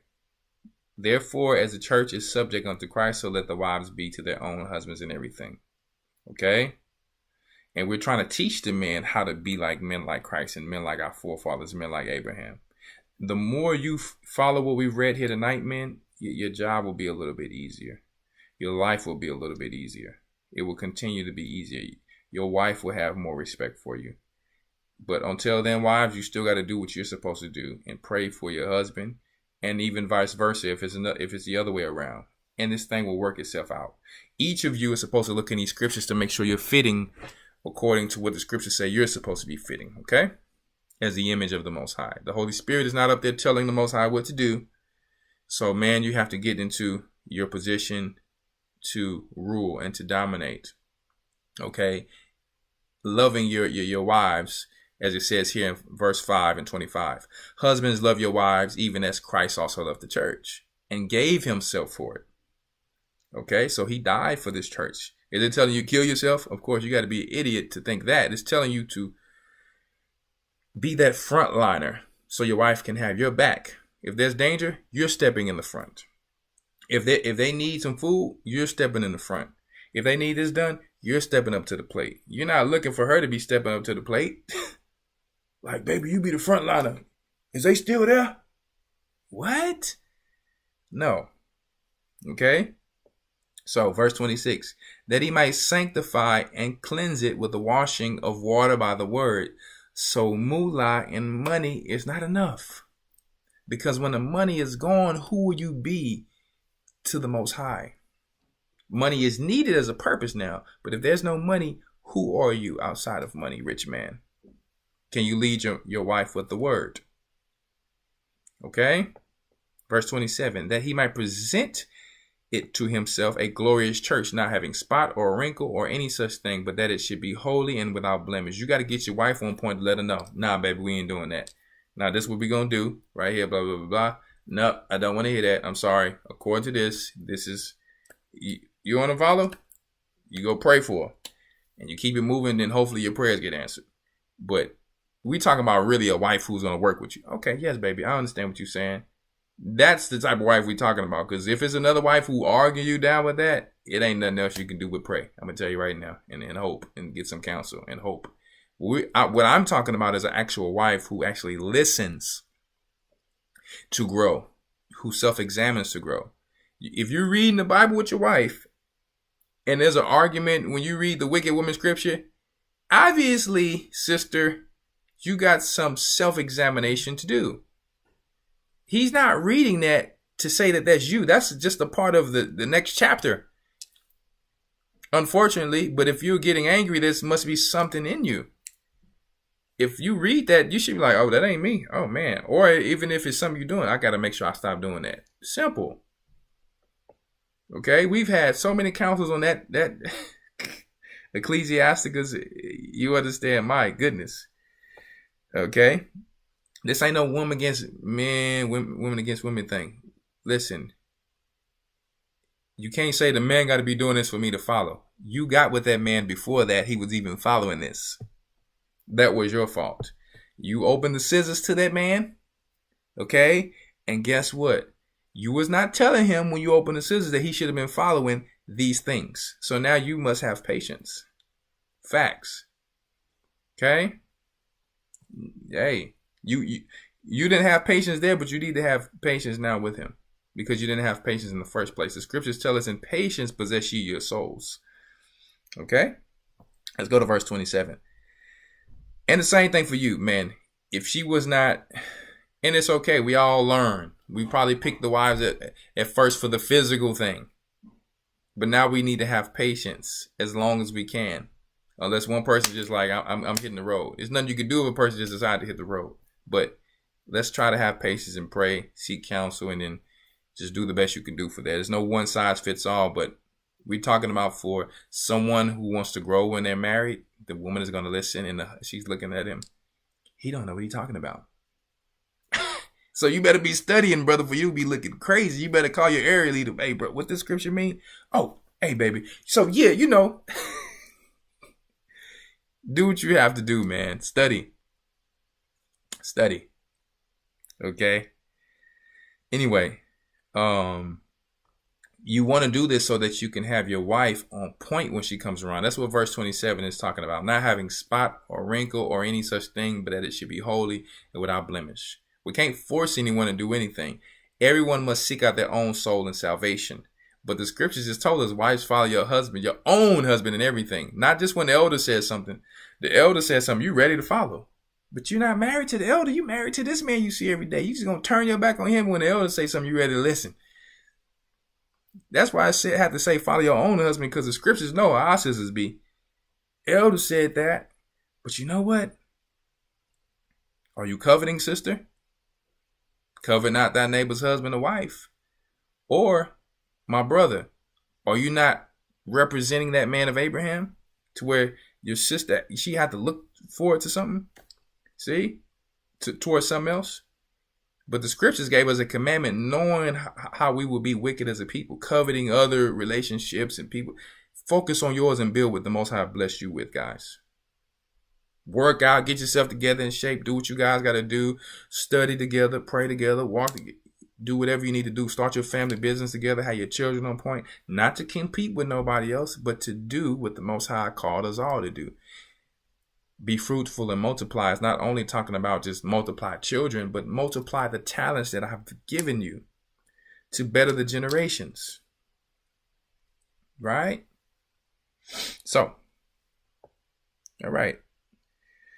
Verse 28, so ought men to love their wives as their own bodies. He that loveth his wife loveth himself. For no man had ever hated his own flesh, but nourisheth and cherisheth it, even as the Lord of the church. For we are members of his body, of the flesh and bones. For this cause a man shall leave his father and mother. We ain't staying at home, at daddy and mama house all day. It's telling you right here. Ephesians 5:31 says, time to leave mommy and daddy's nest. Okay? Unless you paralyzed, they taking care of you, sick or something, that's different. We got different situations like that. But we talking about able-bodied men of the Most High. The work is plenteous, but the harvest is plenteous, but the laborers are few. Pure men, we missing them.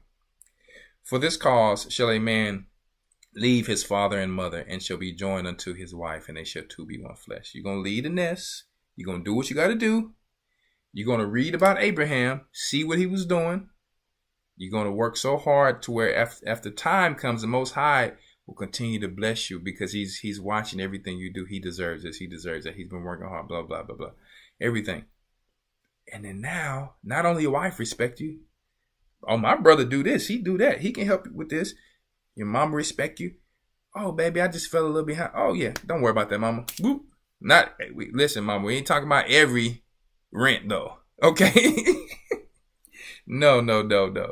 I'm just saying, but as time goes by, it may be different situations where it's like, hey, you know, you're able to even help in different situations of family member. They looking at you as an anchor. They looking at you as a leader or a ruler, you know, because the Most High have blessed you.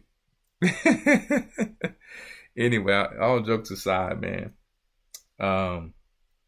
we're just going to go to the last scripture before we go into the video. The last scripture, and I can't read the whole thing. You all are going to have to read it on your own, but it's very good. The book of Jasher. In that same chapter, let's see here. What did I say that chapter was? Did I say 21? Excuse me, one moment.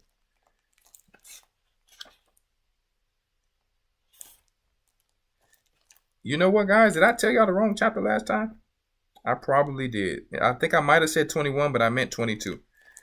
Chapter 22. But we're going to a different... Nope. This is a new chapter. Chapter 23. But last time I meant 22 is what I wanted to say. Chapter 23. And one moment. I'm going to read through this one kind of fast if I can. Excuse me. Chapter 23, verse 20. Because I kind of got to skip some verses. I got to read this one, though. Book of Jasher, chapter 23, verse 20. And Abraham went with Isaac. And y'all got to bear with me. Y'all know sometimes these lessons can be 4 hours, 5 hours. So this is nothing for y'all. It's just a little late because some of y'all got to go to work. But you can watch it tomorrow if you can't finish it. The book of Jasher, chapter 23, verse 20. Yeah, verse 20. And Abraham went with Isaac, his son, to bring him up as an offering before the Most High, as he had commanded him. So Abraham, once again, in his life had to have faith. In our lives, sometimes we have to do certain things that we know is going to take faith. And we probably don't fully understand it. Like Abraham didn't fully understand what the Most High was saying when he was saying offer Isaac. But he said, I'm going to do what he's telling me to do. Sometimes we're told in life, we got to do this, we got to do that. And we may not know what's on the other side. But through our faith, we got to do it. Through my faith, I left, you understand, Babylon, and didn't know what I was coming to. And I was very fervent and diligent to continue however long I had to, believe it or not. My mind is just like that. Whatever I believe, I believe. Okay? So, with my actions, I'm saying. Verse 20, and Abraham went with Isaac, his son, to bring him up as an offering before the Most High, as he commanded him. And Abraham took 2 of his young men with him, Ishmael, the son of Hagar, and Eliezer, his servant, and they went together with him. And whilst they were walking in the road, the young men spoke these words to themselves. Now, I want you to pay attention to something very closely, how they did not call Ishmael his son. They didn't call Ishmael Abraham's son. They called Isaac, in verse 20, his son, and Ishmael, the son of Hagar. Okay? It's not that Gentiles don't matter. Yes, they can accept Christ, but I want you to understand how a man had to focus on his heir. Even though he may be taking care of something else, he's going to love them the same and all that. They all going to be taken care of, but he had to really focus on his heir, which the Most High was bringing the promise through here. That's why it's telling you that. It says in verse 21, and Abraham took 2 of his young men. That's what it said there. Okay? So let's go to 22. And Ishmael said to Eliezer, now my father Abraham is going with Isaac to bring him up for a burnt offering to the Lord as he commanded him. Now, when he returneth, he will give unto me all that he possesses. And this is one of the reasons why. Because Ishmael is jealous. In his spirit, he's a jealous guy. Don't even know what he's talking about. No, brother, it ain't coming to you. And this is the thing. Ishmael's blessing on the earth, he probably got one of the best blessings out of the sons. Look how rich the Saudis are when it comes to oil. Rich. So don't think because he was, stepson, all that, he was blessed. He was taken care of. But the spiritual blessing that was coming through his heir had to be Isaac, which is why Isaac was the one that was, he was being tested with as far as a sacrifice. Okay. All right, let's continue. Now, my father Abraham is going with Isaac to bring him up for a burnt offering. So Ishmael shouldn't be jealous because they balling out right now. They need to enjoy their blessing. They got oil on oil on oil. Okay. This is how y'all say racks on racks on racks. They got oil on oil on oil. Okay.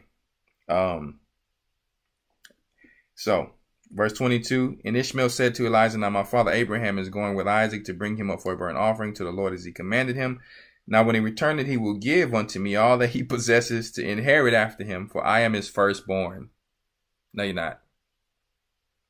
And Elijah answered Ishmael and said, surely Abraham did cast thee away with thy mother and swear that thou shouldest not inherit any of the thing of all he possesses, and to whom will he give all that he has with all his treasures, but unto me his servant, who has been faithful in his house, who has served him night and day, and has done all that he desired me. They arguing like the disciples.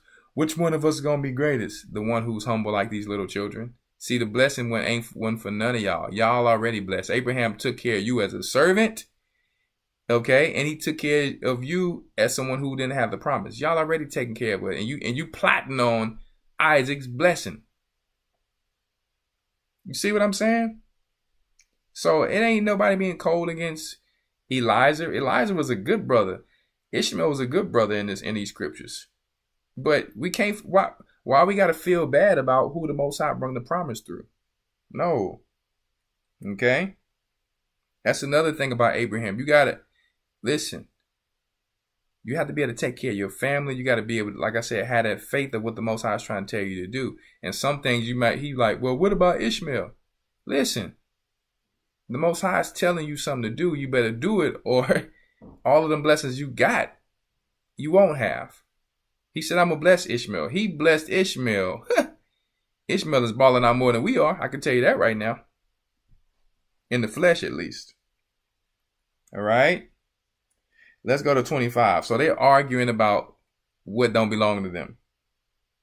And while Abraham was proceeding with his son Isaac along the road, Satan came and appeared to Abraham in the figure of a very aged man. So some of y'all didn't know that the devil can turn into different things.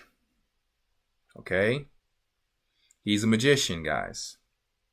Satan came and appeared to Abraham in the figure of a very aged man, humble and of a contrite spirit. So he came humble and of a contrite, repentant spirit, as if he was just humbled to the floor.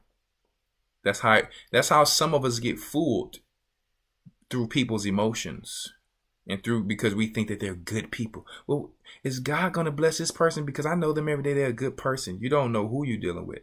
That's why when it said make you friends of Mammon, I was trying to tell y'all, just because someone's a good person don't mean that they're unrighteous. They're not unrighteous. That they have to follow according to Christ. Anyone who comes through another door is a thief and a robber, regardless of how nice they may seem to you. Okay? Let's go back. Satan came and appeared to Abraham in the figure of a very aged man, humble and of a contrite spirit, and he approached Abraham and said to him, art thou silly or brutish that thou goest to do this thing this day to thine only son? For the Most High gave thee a son in thy latter days, in thy old age, and wilt thou go and slaughter him this day, because he committed no violence, and without cause the soul of thine only son to perish from the earth? So here he is, he's acting like he cared for Isaac. He don't care for Isaac. He don't care for him. You see what I'm saying? He don't care for him. Let me give me a little water, y'all. Sorry, real quick. Gotta give me a little water. I got the big jug today because I'm be working out. Ooh, yeah. That's that good distilled water. Ah, I'm refreshed now. So, where are we? Let's go to verse 27. Dost thou not know and understand that this thing cannot be from the Lord? So he's like, you know what the people say in modern day, the Lord wouldn't tell me to do that. The Lord wouldn't tell you to do that. Right? For the Lord cannot do unto man such evil upon earth to say to him, go slaughter thy child. So Abraham had to stay focused. And Abraham heard this and knew that it was the word of Satan, who endeavored to draw him aside from the way of the Lord. But Abraham would not hearken to the voice of Satan, and Abraham rebuked him so that he went away. On our mission, we have to stay focused. Exactly. A person said, sound like the government and healthcare. Exactly. See, and we're going to be careful talking about that because we want to keep this channel. But I know exactly what y'all are talking about. Exactly. They trying to come humble. Well, your mother has, she's sick here, or she has cancer, this and that. Try to get the money from y'all. You see what I'm saying? And, we know different situations where some people actually do have these things. But we're talking about when they try to use deception. Right? You got even dentists who will do this, tell you got all types of cavities. When I went to another dentist, they was like, your son got one cavity. This dentist over here talking about, oh, he got all. No, that's not true at all. So what about vitamin K2? Can that actually bring cavities back? Oh, I don't know. It's just fluoride. Oh yeah, you're a liar. You're a liar. I know it can because it already has done it. See? So this is how Satan is coming here. Let's go to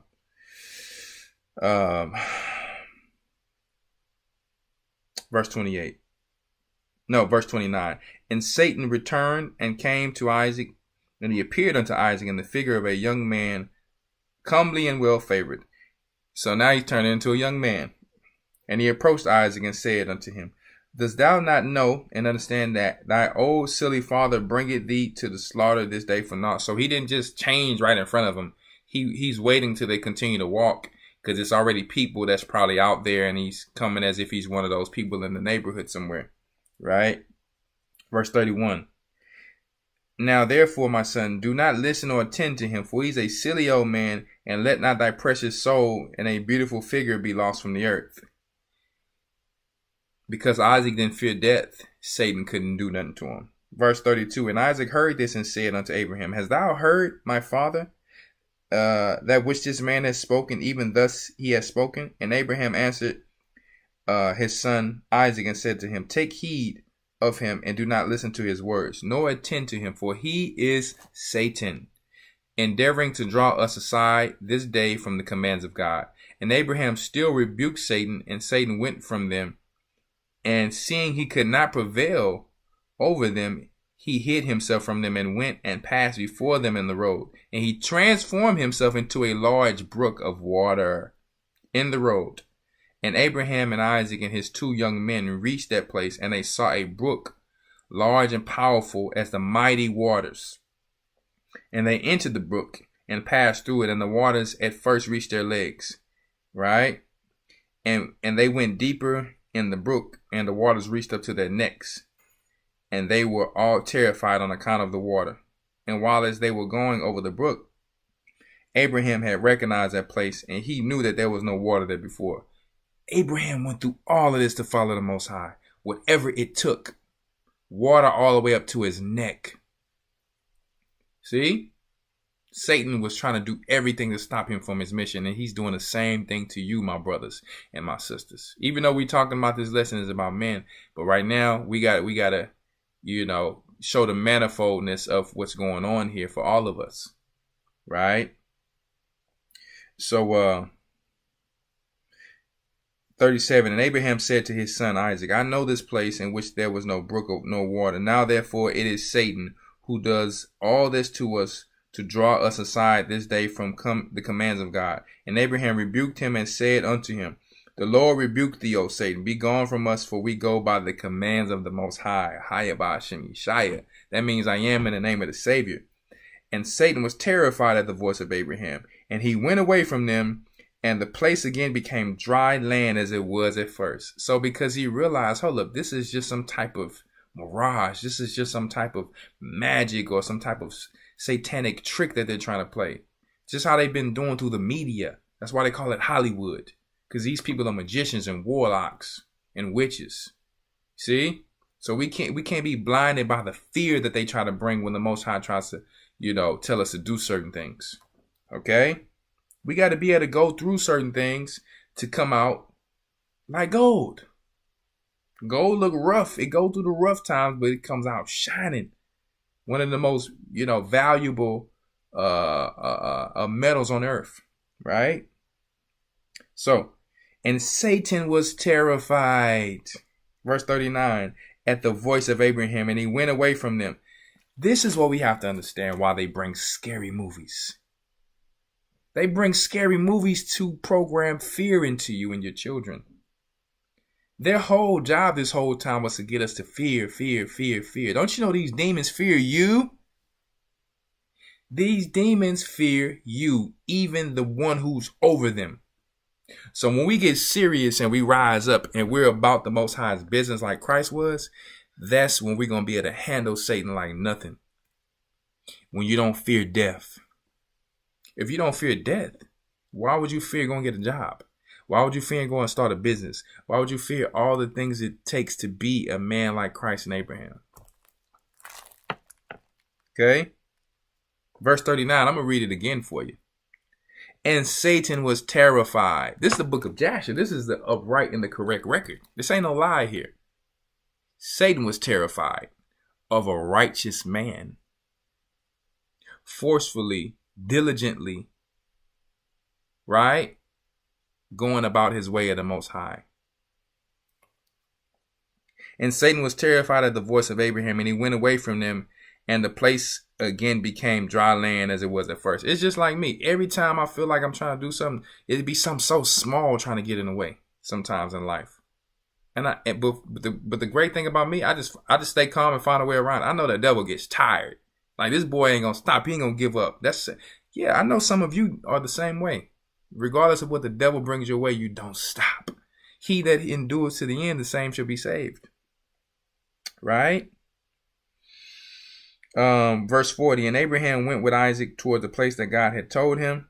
So this is the thing. I can't continue the whole way with this because I got to show you guys the updates on the land. Okay.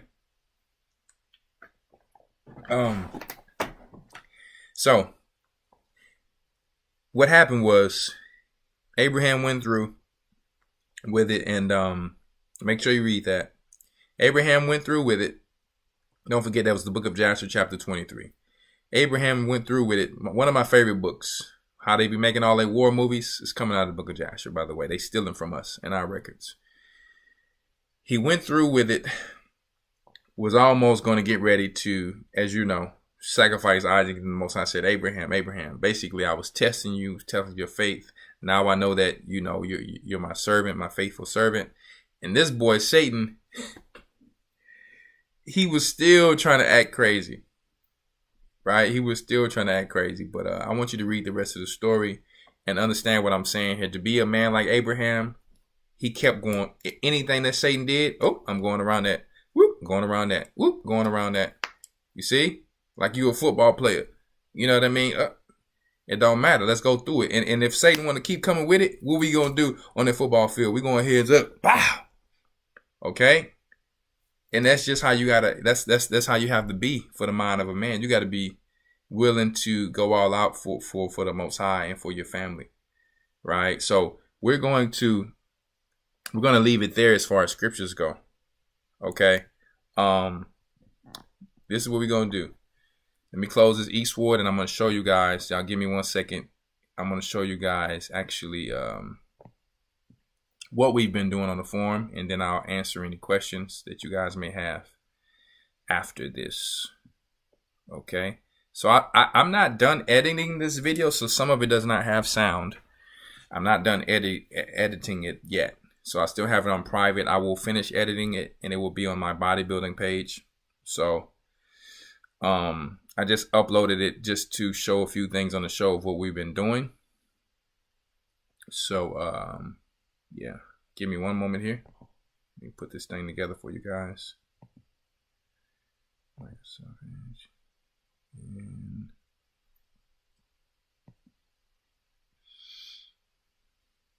one moment. Gotta make it look on point for y'all, and I might just do a little commentary for it. Okay. this is some of the things we've been doing on the land, okay? So here, my wife just was recording me while we were in the store. You understand, because we were actually trying to, when our land got flooded, we were looking for all of the items that we needed to be able to do what we needed to do for the land, okay, to stop our land from flooding. So we're getting perforated pipe and PVC hoses and sump pumps. And so I had to go and pick up a trencher. I think I've been talking to you guys about it. Yeah, that was a sump pump. It's one of the really nice sump pumps. It's not just the that wasn't even supposed to be on there because I ain't done editing. Okay, so that was just a comment. So yeah, believe it or not, this was my first time doing this. So just like Abraham, never done this before, not an expert, but it don't matter. I'm a man of my hands, and I get on there and I actually do what I have to do. Okay, so I actually had to tell my deacon alarm to come out and help me to get that trailer out of it. I was not even used to driving these big trailers, but sometimes you need help. But you know, the whole deal is making sure you're not afraid to handle whatever you need to handle. Okay, most of the stuff you see me doing my land is a first time thing, especially since I've been gone for so long. Right? So a lot of you ask, Elder, how you do this, how you do that? Listen, guys, sometimes this is my first time doing some of this stuff. Okay? But you see, I don't have no fear. I'm like, listen, hey, I study, I ask questions. You know, if I gotta watch a little YouTube, whatever the case may be, and I'm not a master just because I watch a YouTube video. You won't see me showing nothing that I don't already know. Okay? So I got that thing down. This is what I was talking about that day. We had just brung the actual trencher back, and the devil, just like we was reading in the book of Jasher, came and stormed hell on us. It was not even supposed to hail. It was summertime. The devil came. Y'all won't even believe me. I'm trying to tell y'all. The radar said it was not even supposed to rain. Look at this. This is hell. As soon as I brought this, the devil was mad because he flooded our land and he didn't want us to improve.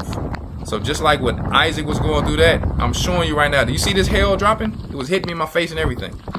So I had to call the company and tell them, look, I didn't even get to trench that day because it had totally just hailed on us. Right? So I was going to be so pissed off. I had wasted my money. I almost paid almost $1,000 to rent this thing. Let me tell you, the devil was mad, y'all. Y'all just seen what I just seen. You seen hell come out of the sky. But then it soon stopped raining. So I said, you know what, forget this. I'm finna get back out there and work. The devil is not finna stop me today. Me and my wife was tripping like, are you kidding me? It said no rain. So as you see me, I'm trenching to put down the PVC pipe because I just got tired. It just was raining for weeks. Y'all remember all that rain, right? It was raining for weeks. I mean, no one could do anything. I couldn't get any wood chips delivered, nothing, man. But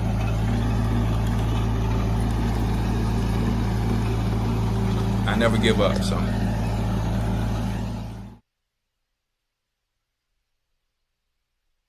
All right, that's so much water that the water, as I was trenching, some of the water was coming up into the trench that I was doing. Okay. Deacon Alam came out to help me. Look at Deacon Alam. That boy will listen. I got some great leaders and brothers over here in Houston, man. They come out there and put their hands to the plow. You know. Deacon Alam was off, you know, because he drove them 18-wheelers. He was getting his truck worked on. He came out there and assisted his beautiful brother.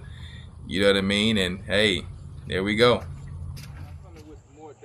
We worked all the way till night, till like almost 1 in the morning. And then I sat my brother down like Abraham, and we ate some dinner together and laughed. And we drank wine together like beautiful brothers in Christ. So basically, the ground won't be I want you guys to see what's going on here. You know, my hands is muddy. I'm trying to get everything I can get. Got my brother here with me. You know, you ain't even gotta ask no questions. Just digging along. You know, hard working man out here. Man, believe it or not, our tractor got stuck. Our what's that? The trencher. And so we out Somebody here laughing saying it's beautiful, man. I meant to say Alon was a beautiful brother. That's how I wouldn't. Y'all crazy. We got the PVC pipe over there my wife did. And then we got this perforated pipe. It has holes in there so it can catch groundwater and surface water. Digging a trench all around my shed. Still haven't been able to put my window in because the rain just haven't stopped. But the devil has been so busy. We came out here with the trencher. Yesterday it just rained on us. It didn't used to even barely rain here. And it's like when I got here, we had a hater in the sky, right? But the Most High is still giving us grace. And don't forget, it's nothing that you're gonna get, you don't have to maintain. You're gonna get, you don't have to maintain. Y'all just don't know. Your leaders get down and dirty, but we do. We not just talking, we are walking. And let me show you what type of boost how we walking. See, when they say we get out the mud, y'all see it. I ain't got to talk. Y'all thought I just dressed nice. I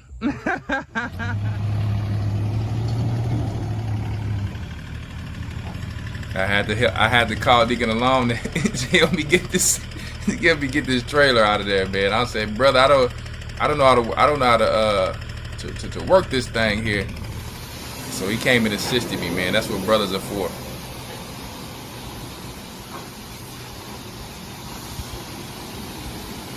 And we had to wash it off before we bring it back, man. We told him, like, listen, man, believe it or not, this actual trencher had got stuck. And we had to call a wrecker truck to get it out. So we had to dig the rest of the trench by hand. That's why y'all seen us out there digging it by hand.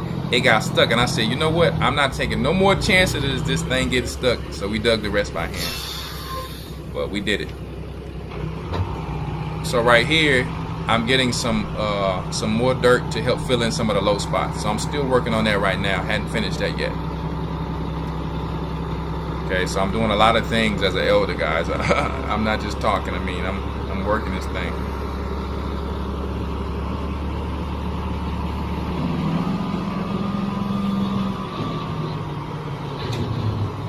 Now, I want to give a thanks to my brother, Arthur Bryson. He's a new person in the church. He came out of the Christian church. He said, hey, elder, you know, I work for this company, such and such, and I can help you get some dirt delivered. I said, look at that. That's what I'm talking about. We need brothers like that in the body. Today, guys, I'm out here on right before the Day of Atonement. It didn't work out today because I know, you know, one thing about working out right before a fast, your body's going to have to try to make up for not eating food and try to replenish after a workout. So I didn't work out, but I guess you can call this a warm-up for me. I'm out here. I was digging a hole. This hole here is probably about 3 feet. And because the ground was so wet from all of the rain, it made it a little easier. Here I have a bucket, a catch basin, where if you have a flood situation going on, you run these type of perforated pipes, or they don't have to be perforated. The perforated means the ones that has holes in it so that the groundwater that comes up from the table, if it overflows, it actually can go into those holes, the ones that's not covered up by mud at least. Usually you would put rocks over that, but I just got this one. First of all, it's usually more expensive than the one that's closed. But I just got it because if some water can get in there, you know, to help. Basically, the whole goal is, guys, it flooded in front of my house, on the outside of my shed. These are called low spots. So I got a drain on that side of the shed. I have a drain over here. I have a drain over there. And all of these are ran with this perforated hose, and they're gonna dip down into this catch. Yes, you heard a cat. From the catch basin, we have something called a. I didn't like cats before, but they help with the land with snakes and rats, and she already been killing rats and snakes. So praise the Most High for that cat. I like cats now. I have 2 of those that I was actually dumping water all the way into my creek just to keep it dry from all the rain, guys. But what you have to do is usually, if you have land that's high enough over a creek, all you have to do is really just dig a trench. You can fill it with rocks. That will be called something like a French drain, all the way down, and just make it a drop. Or you can put drains along with that. Or you can do something like this. But this is our problem. Our land is actually lower than our man-made creek. So what do we have to do? We have to actually take a sump pump that automatically comes on when the water gets up to 8 inches, okay? And when it gets back down, I think about 3 or 4, it shuts off automatically. So you won't just be wasting electricity. Because this sump pump here, if you keep it going without sucking water, then it actually will burn the motor, okay? So that's what we're doing here. We dug this 3 feet hole, 3.5, 4 feet, whatever it is. And, you know, we're going to now put the sump pump in there. We got this PVC here. This is 1 inch. You can use whatever size. You can actually use a bigger size, but just to save some money, we went with the smaller size because guess what? It's just pushing the water that it obtains in here all the way to the creek. Okay, so you're gonna connect that sump pump to this PVC with an elbow, and that's gonna shoot all the way down into that creek. And because we are not higher than the creek, guess what? The sump pump is gonna do the job for us because we've seen that it did it with these with a water hose all the way there. So now all the water is gonna run here, and then it's gonna run all the way down. You're talking about something that might be a $5,000, $10,000 job for something that you could do for about, I would say about including parts and including a trencher, because if you're gonna do it with, you know, a hand pick, you can save probably about, you can save about $1,000 with the hand pick. But timing is very important. But what I realized is that I could have spent $2,000 on a walking trench and did it myself. But it is what it is. We learn these things. And yeah, I spent about $2,000 roughly, you know, a little bit over $2,000 here and there. But I would say that it was worth it. That's all I have for you guys today. And don't be afraid to get out here and do the work. Because guess what? Our forefathers, like King David, they used to hop off the throne to go fight on the front line with the soldiers, with the warriors. And guess what? I don't know how to not be a frontliner. It just is what it is. And not only that, we got the angels going before us and Christ going before us and the Holy Spirit. Wisdom, knowledge, and understanding is going to be the stability of our times. That's all I have for you guys today. Just a very short and brief video just to show you, don't be afraid when you have low spots in your land. Not only that, after we are finished, we're actually going to raise the height of this ground with some common field dirt that we got today. We have something here over here called select field. I don't really like it too much. You can get it, but you have to come back over it with some sand or with some common. Make sure you hit that like button if you're just coming in. Hit that like button. Don't sink right into it. And then you can put your sod or your grass. This is what we're learning. Everything is a learning lesson. And yeah, I am very grateful because there's a brother in the church who, I'm not gonna say he hooked me up, but he blessed me with some of this dirt for a great price. And that's the great thing about being a body. So many talents, so many different skills, different jobs, and things where we can actually help each other. So that's all I have for you guys today. And I just wish everyone peace and blessings. I'm out. Get it out the mud.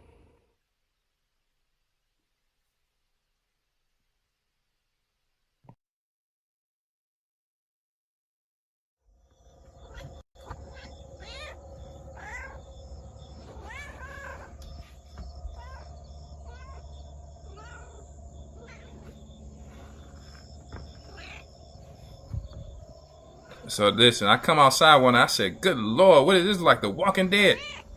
I said, I gotta be ready. Listen, I got that shotgun, I got to be ready out here. I got this little snake. I don't really like snakes. I was trying to get something to get, you know, for camping. But I'm gonna get ready to take this to my chickens. I'm gonna show you something. And it's pretty strong. For how small it is, I can feel his little body. He's so strong. Very strong. Look, look. Look, look. Ooh. Ooh. Look at that fight. Ooh. Look at that. My chickens don't play no game.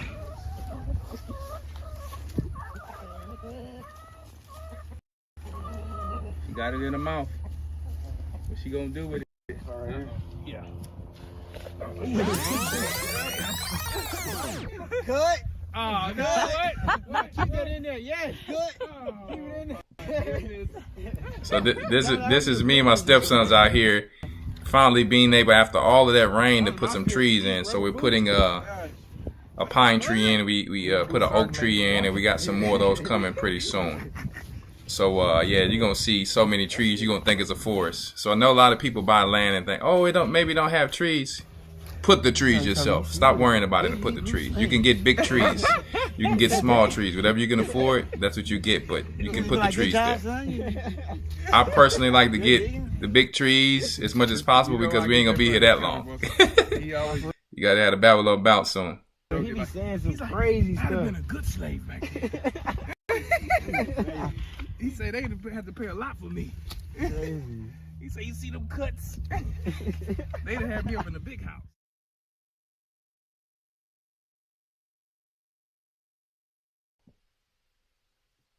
So that's what me and my stepsons is putting a tree in. We was clowning, man. We was like, how hard. I was like, man, how hard you work, you'd have been a good slave. It was a joke. You know what I mean? We just clowning around, man, having fun while we doing this work. You know, you can't be too stiff while you're doing work, man. We just really having so much fun while we doing this. They were really excited to see the land, you understand, being worked on, and to see trees and stuff coming in the ground, man. So, yeah, man, it just, all of my family work together. And that's just the only thing, as a man of Abraham, I allow. If you don't want to do that, you can't come around me. So I'm teaching y'all how it goes. You don't want to do that, you stay away. If you do, you can come around me. So they will know how it's supposed to be when they come around you as a man. You have to be that leader. You have to be that role model, okay? You have to set the tone, set the stage for the whole family, okay? Leaders set the tone. Christ set the tone for us, so we have to follow his way, okay? Right now, we're loosening up the roots or whatever, okay? To make sure that those roots, when you put them in the ground, spread. Actually, I fertilized this as well before I put it in the ground. We'll talk about different fertilizers in the near future, because I know people have their own ways, and some things they want to do a certain way, some they don't. So, yeah, we worked hard. And I got some temporary little stakes in the ground. I bought some taller ones now, just to make sure as the winter comes, when the wind blows, this tree doesn't snap or blow down. So, yeah. She said, say, Elder, you got the project jocks. Oh, my goodness. These people are something else. So here you see us putting grass and brown mulch or wood chips, because carbon and nitrogen keep they actually break the compost down. They bring the heat to break the compost down, and in the wintertime this tree will stay warm, and eventually when spring comes it will break down its compost to feed this tree. It will keep it warm, it will keep it moist. It does all of the above. You guys already know that, right? We put a PVC there so we can eventually train the roots to take the water from below. So I'm working on the riding lawnmower here because the belt popped off, because we got to keep that grass cut. So we doing all of this on the land. I'm showing you how to be a man like Abraham. We got to work. I got connections with people. Now they bringing me wood chips. See, you got to be an ambassador. You got to be an ambassador. See what happened, man. Oh, shit. We're busy. Yeah? Yeah, we're busy. You know, I've been trying to mix laws and stuff, so yeah, that's why I feel like I can really. Listen, I'm an ambassador, guys. It ain't gonna come right here. Like, look where it ain't gonna spread over. It's just spread right there. That's my little the sewage thing. This right here will save you a lot of money if you get this wood chips, and then you take your grass, boy, that compost. Listen, you'll have a quick compost. Wood chips and grass alone make a perfect compost. A perfect compost. Nitrogen and carbon.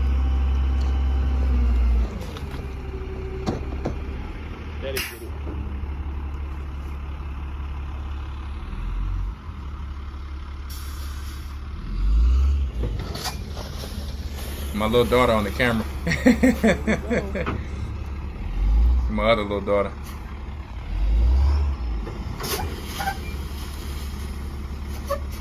We'll talk about one day the different uses of wood chips and how they can help your land, and just so many things. And they start a pretty good fire. If you listen, they start a fire pretty quick. Getting these wood chips, And it's for free. You know what I'm saying? It's one of the best things for your land, and it's free. I have this thing on my dreads because as I'm working outside cutting grass, I don't want all of these things in my hair. So I had to have me a dread cap. Because the last thing I want is to be filthy dirty, having spiders and crap in my head in my dreads. Oh no, we don't roll like that. So guys, we just got this wood chip pile delivered. So the great thing about it, at first I used to be a little angry when we used to get wood chips and then they would have leaves in it. Until I forgot, I said, you know what? The Most High is perfect. He actually gave me a heated pile. Okay, a hot pile, excuse me. So what you want when you have compost is nitrogen and carbon. So you're probably like, well, what do we have here? The brown is your nitrogen. I mean, is your carbon. The green is your nitrogen. When you have nitrogen and carbon together, they make a hot pile. Just take a look. Look at that pile smoking. Once you zoom into that, that pile is already smoking. Okay? That's what makes a pile hot. Even here, look. You see that? Beautiful. All you have to do is keep it watered every now and then. I mean, it's just smoking all over the place. And in wintertime, when you need to keep some of your plants hot, all you have to do is put some of this around it. Nitrogen and carbon is going to bring heat to your plants, and they're going to be okay. And it's already starting its own fungus. We want that fungus, okay? Okay, we want that fungus because that fungus, eventually when we take some of this after it's done being broken down and put it, you know, on our plants, it will help to create fungus that will actually bring water, you understand, to the plants and different things like that, and bring nutrients. We're going to have Brother Stan on it to explain it in a very intellectual way very soon. I do understand it, but we want Brother Stan to come on very soon to help you to understand what it's all about. Anyway, I'm actually not going to use all of this for planting. I'm going to use some of this for some low spots in my land, and next year it will have turned to, you know, a small amount to add to my topsoil. So we'll be getting more wood chips anyway, so I'm not too worried about that. It's actually going to help you understand to fix my land up. So that's all I have for you guys right now. I'm just excited. Who would be so excited to get something like this? I would. So, peace and blessings. Look at that thing.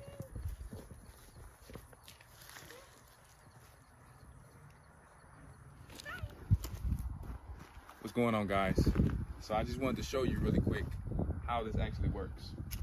So like I said, once the sump pump fills up about 8 inches of water, then it will spill out into our drainage creek right here. This is not a pond, this is not a bayou, this is a drainage creek that they made before we bought the property so it does not flood on the land. And it goes throughout all of these lands, but we have some low spots that we have to fill in. And so there you go. You see that? Job well done. Praise the Most High. Check that out. Look at how fast it pushes out. Okay? Look at that. And our creek, we have a pretty big creek. I mean, it's probably a few hundred feet. So it can hold all of this water, and if this water gets too much soon, I'm gonna run another drainage system out to the outside creek of our property, which then goes into another leaching field. I just wanted to show you guys that it worked, and that don't be afraid to be a man like Abraham, to put your hands to the plow, to have faith in the things that you may not understand, the things that you may not be able to see right away. Just trust in the Most High. There'll be obstacles along the way, but just make sure that you continue and you're fervent and that you're diligent, and the Most High will see that you've passed the test to open the door for you for success. Peace and blessings. It's your boy Lion, Elder REI. I'm out.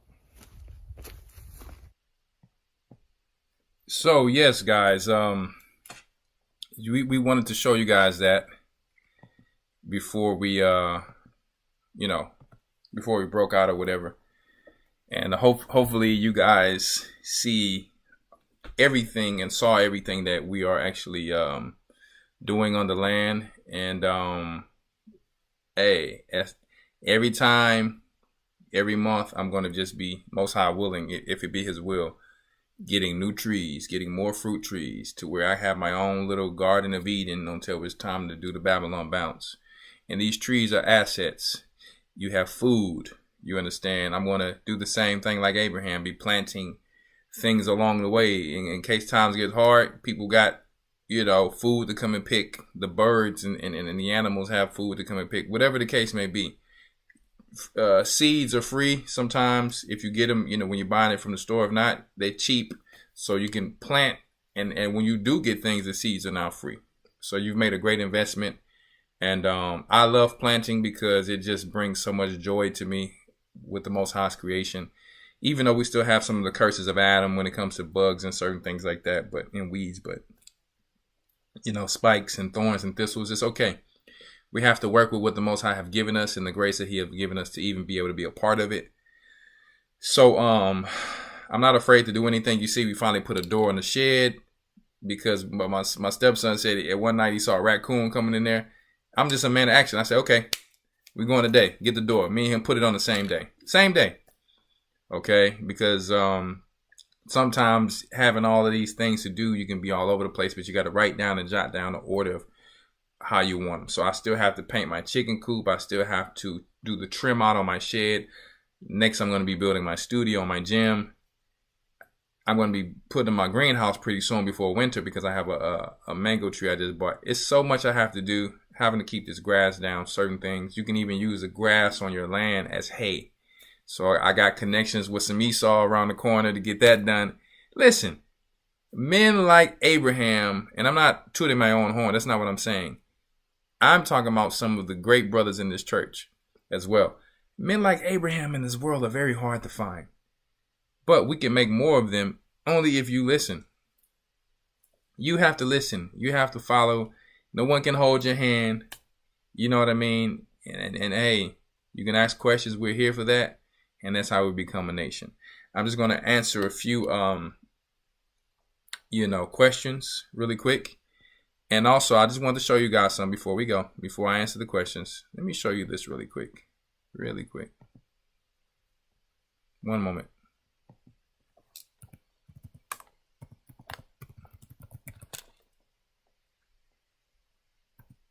Hopefully it don't give me no problems. 1 second.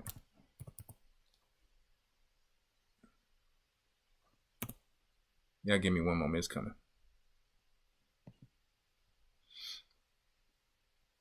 We just launched some new items that I'm excited about. Hopefully you are too. For those of you who do support and purchase from Key Supplements. One moment. Okay, one moment. Check it out here. Whoa, oh, hold up. I gotta fix that. One moment. One moment. Let me fix that up for you. We got some new supplements. Our gold line. Okay, I want you to check it out. We have some new beetroot powder, organic beetroot powder. We have some organic Irish sea moss, bladderwrack, and burdock root. Triple threat. New pre-workout. Okay, new ashwagandha, vitamin D, and zinc gummies. Let me tell you. What? Let me tell you, it's going down. And I'm adding creatine to it pretty soon because someone asked about creatine. So we will pretty much have mostly everything that you need. You understand? That's our new gold collection right there. So we did new labels. And yeah, man, hey, like I said, I'm excited about that. It's already up for sale. People have already been buying them. And I'm already making my promo and commercials and things like that. Yeah. Listen, I had some people ordering, as you know, from all over the world, England, Australia, Canada. And hopefully we will be in some other spots soon. We're working on that, but it's not that easy, to be honest with you. But I will say this. Most of you don't eat vegetables when you need to. The vegans eat too much vegetables because they eat so much. They try to tell people I stop eating meat. But some of you ain't eating vegetables. Our green powder will outdo pretty much almost any green powder on the market. As far as we're talking about, as far as quality, being organic. Oh, one moment. It look like okay, I'm back. So our green powder does not get stuck in your throat. You will, let me tell you, it's some of the best on the market. I'm not saying that because you know me. I put my money where my mouth is. Yeah, you can just mix it with water, and you know how you mix some green powder with water, just float on there. Oh no, you're gonna see what I'm saying. So, on your own time, go to KIIYsupplements.com, and you will see the elite supplements that I'm talking about. So many people, I got to bring some people on who said they've been losing weight from because a lot of people have not been getting the nutrients that they need. A lot of female hormones is off and all that. We got the female enhancement. We got the male enhancement, which is the ultra test with the ashwagandha. Now we got ashwagandha gummies as well, of course, with vitamin D and zinc. And as we go into winter, I just ordered my own. Of course, mine's for free, but I just got a whole lot of more vitamin D because we're getting ready to go into winter. So I'm racking up on my vitamin D and my K2. Okay. So anyway, any questions? We're gonna stop this thing at 10 tonight. I stayed on for probably about 3 hours. And listen, I had fun, man, going into this because I really wanted to help my brothers to get in the right state of mind. We're gonna have the men's conference pretty soon to help the young men and young married men to, in some weak areas where they may not have had male figures. Like some of us have came into this truth and probably didn't know certain things, but we asked Elder Ricard and certain elderly men of how to do these things. Now it's our time to pass it on to keep the generation getting better. So anyway, yeah. So any questions before we go? Any questions? We don't really need comments. We need questions. I know the comments come in after time. We always going to have our naysayers or a few people who come on, or just once again, please don't email me certain things because either I won't answer back because the scriptures tell us to avoid foolish questions. You see what I'm saying? If you have an idea for the show, or you want me to show something, to do something, or you want your we're working on a music thing right now because I don't want this thing to be getting no copyrighted stuff going on. So we're working on how we're going to do that soon. Not that everything has to be monetized, but we do want the support of the church, okay, as well. Because there's nothing wrong with that. We got to do the work, So any questions? Questions? Because if not, hey, I've smelled. Y'all know, if it ain't my wife, it's my daughter's hooking it up. Taffy, I can't answer that question on here. But yes, I do I'll say this, I give him the mine. Probably, yeah, you understand. Hey, I can't answer it in a certain way on here.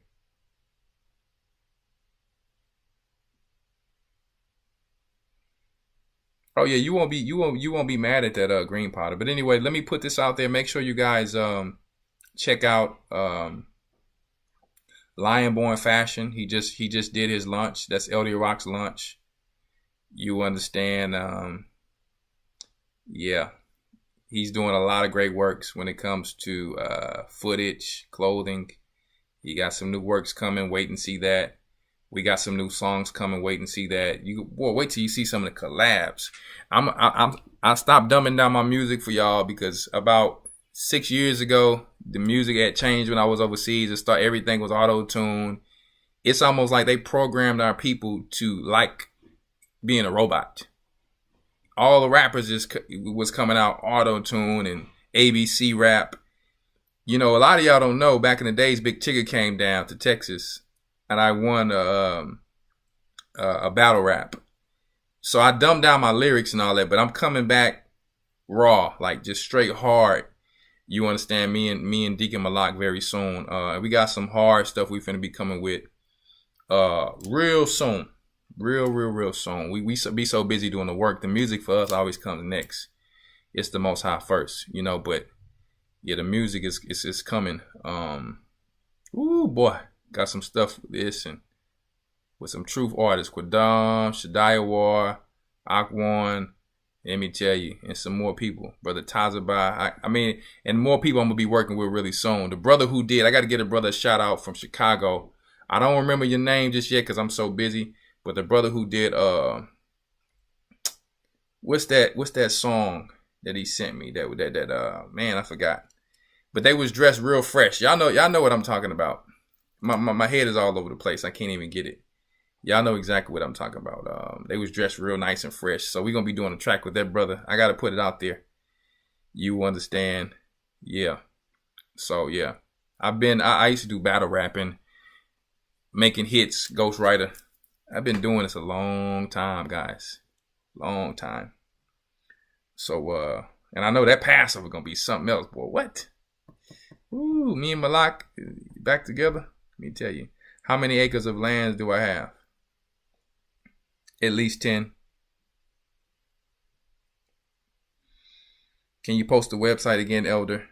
Do you have a nitric oxide? Girl, yes, I have nitric oxide. Matter of fact, the beetroot powder and the L-arginine together, you can put them together now. That's the best nitric oxide on the market. Beetroot powder and L-arginine. I take them when I go in the gym and want to pump, or even if you're older. Matter of fact, one older gentleman said that, my mother told me that he was having some problems with walking. Boy, started taking a nitric oxide, able to walk again. That's why I call it Red Sea, because it's gonna flush your body with that blood flow. Especially in the morning, I would love to take it. Right? So let me type that in. Key supplements.com.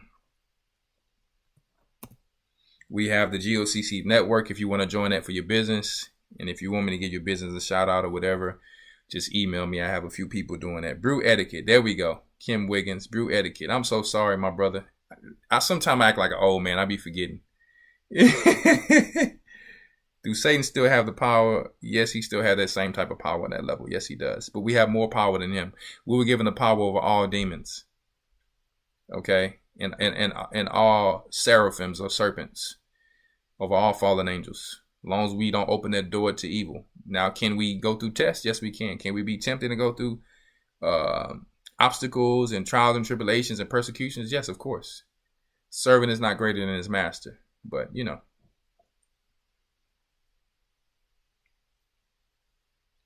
Okay. Yeah, so yeah, Brew Etiquette was the song. Great song. And I would like to show some of these on here, but I don't want the copyright thing to be going off. So I'm going to figure out how to do that with Elder Ricard very soon. And I think I got an idea already.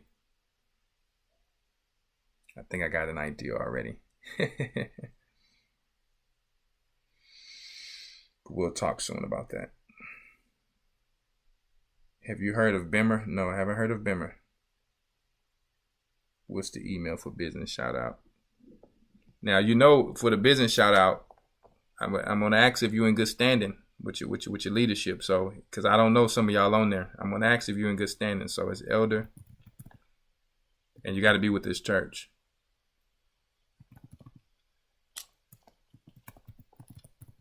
I'm going to ask if you're in good standing, because some people just use the church for a crutch for money and advertising. So I'm going to ask. No offense, it's just how it goes. What was that beetroot powder? Yeah, beetroot. Look it up. I want you guys to look it up. You don't just take my word for it. You guys have to also make sure you do your own research. And if you have to talk to your doctor to make sure before you're taking something, or is it going to conflict with something you're taking? These are the responsibility for you. I will be having a consultation service very soon. But right now I don't have it. So, and I can't say certain things online. You know how this algorithm works. So, and I got to keep everything lawfully and legally.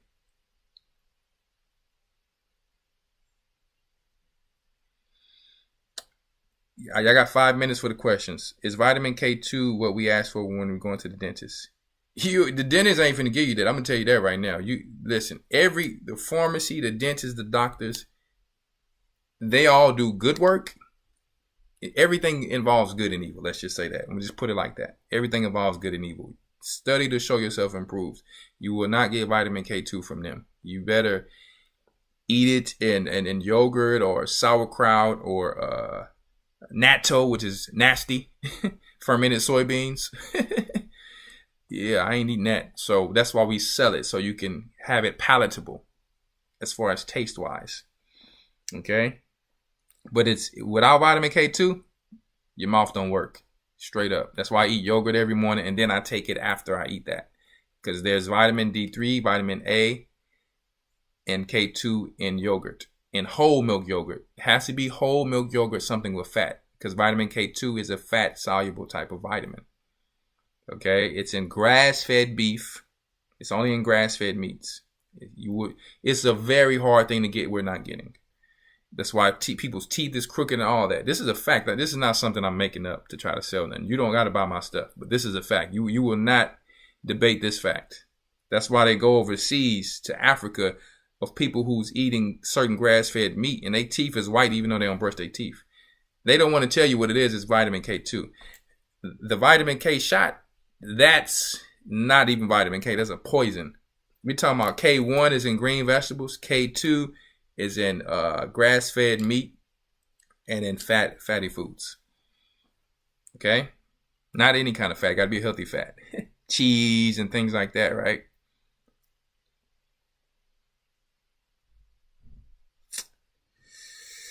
$9.57. So here, CST. So any questions? I'm reading them as they come up. I'm not really scrolling up that much. Let me see. Would you suggest Rhodolia for energy?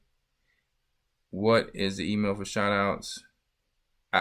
Hey, whatever there's so many things for energy. You don't got to go to my site. You can find some herbs and take them yourself. See, I'm not hungry for money, but I do what I do sell is top of the line elite. That won't be debatable. That's one thing. I don't put nothing out there that I can't back up. Straight up. I've always been that way.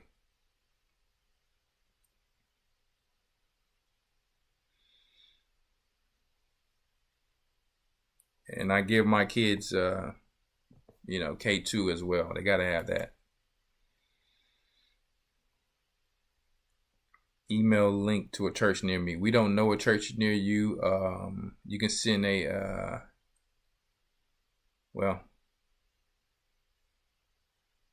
think it's gathering as one at AOL.com to find a church near you. You have to tell me where you're from so I can send it to a regional elder. Brother Stan has something to numb the tooth.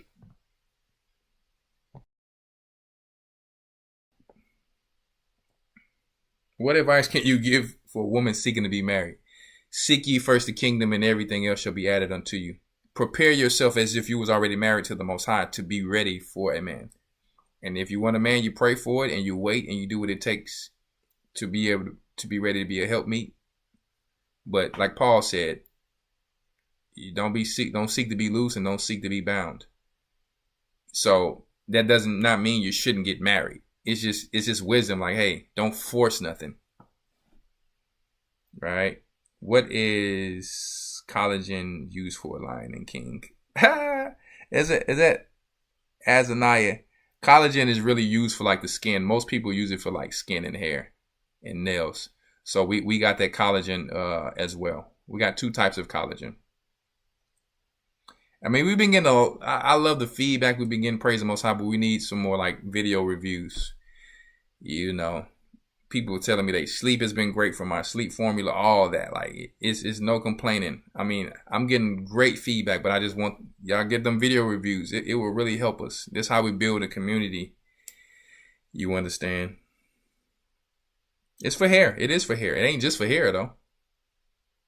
Usually something that's made for your hair is also made for your skin. Not just for your hair, sweetheart. It's also for your skin. All right, it's 10 o'clock.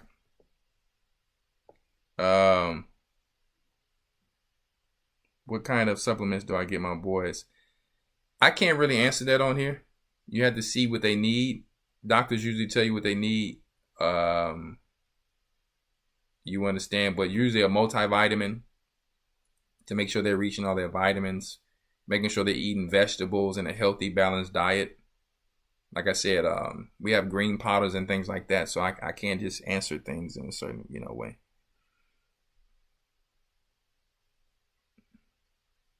You actually be what supplements you need on here, sister. Come on now. This is what you do. Figure out what's going on with you, what you need. You can type in keywords on our site, and that also helps you. Is it anything you can use from to rebuild bone and muscle? Of course. Oh yeah. Protein.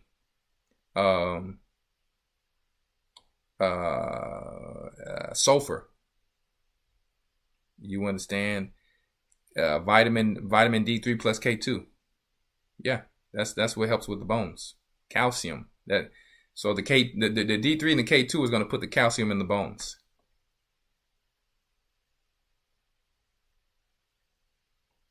All right, good night, guys. We got to go. I actually would love to stay on here with you guys and answer questions. So, but I got to go get this food in. I got a lot of work to do on the land tomorrow and a lot of church work to do. So, bless you all.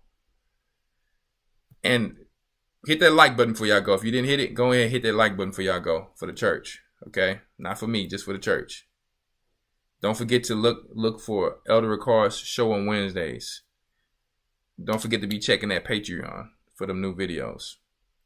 Okay? Don't forget to check out Ramar's show when he comes on. I think he comes on Fridays. Don't forget to check out if you're an Indian tribe and you speak the different tongues. Okay? Gocc. I think it's Deacon Gocc or Bishop Gocc. I don't know. I don't want to mess it up, but that brother's coming on there with the fire for the Indian tribes.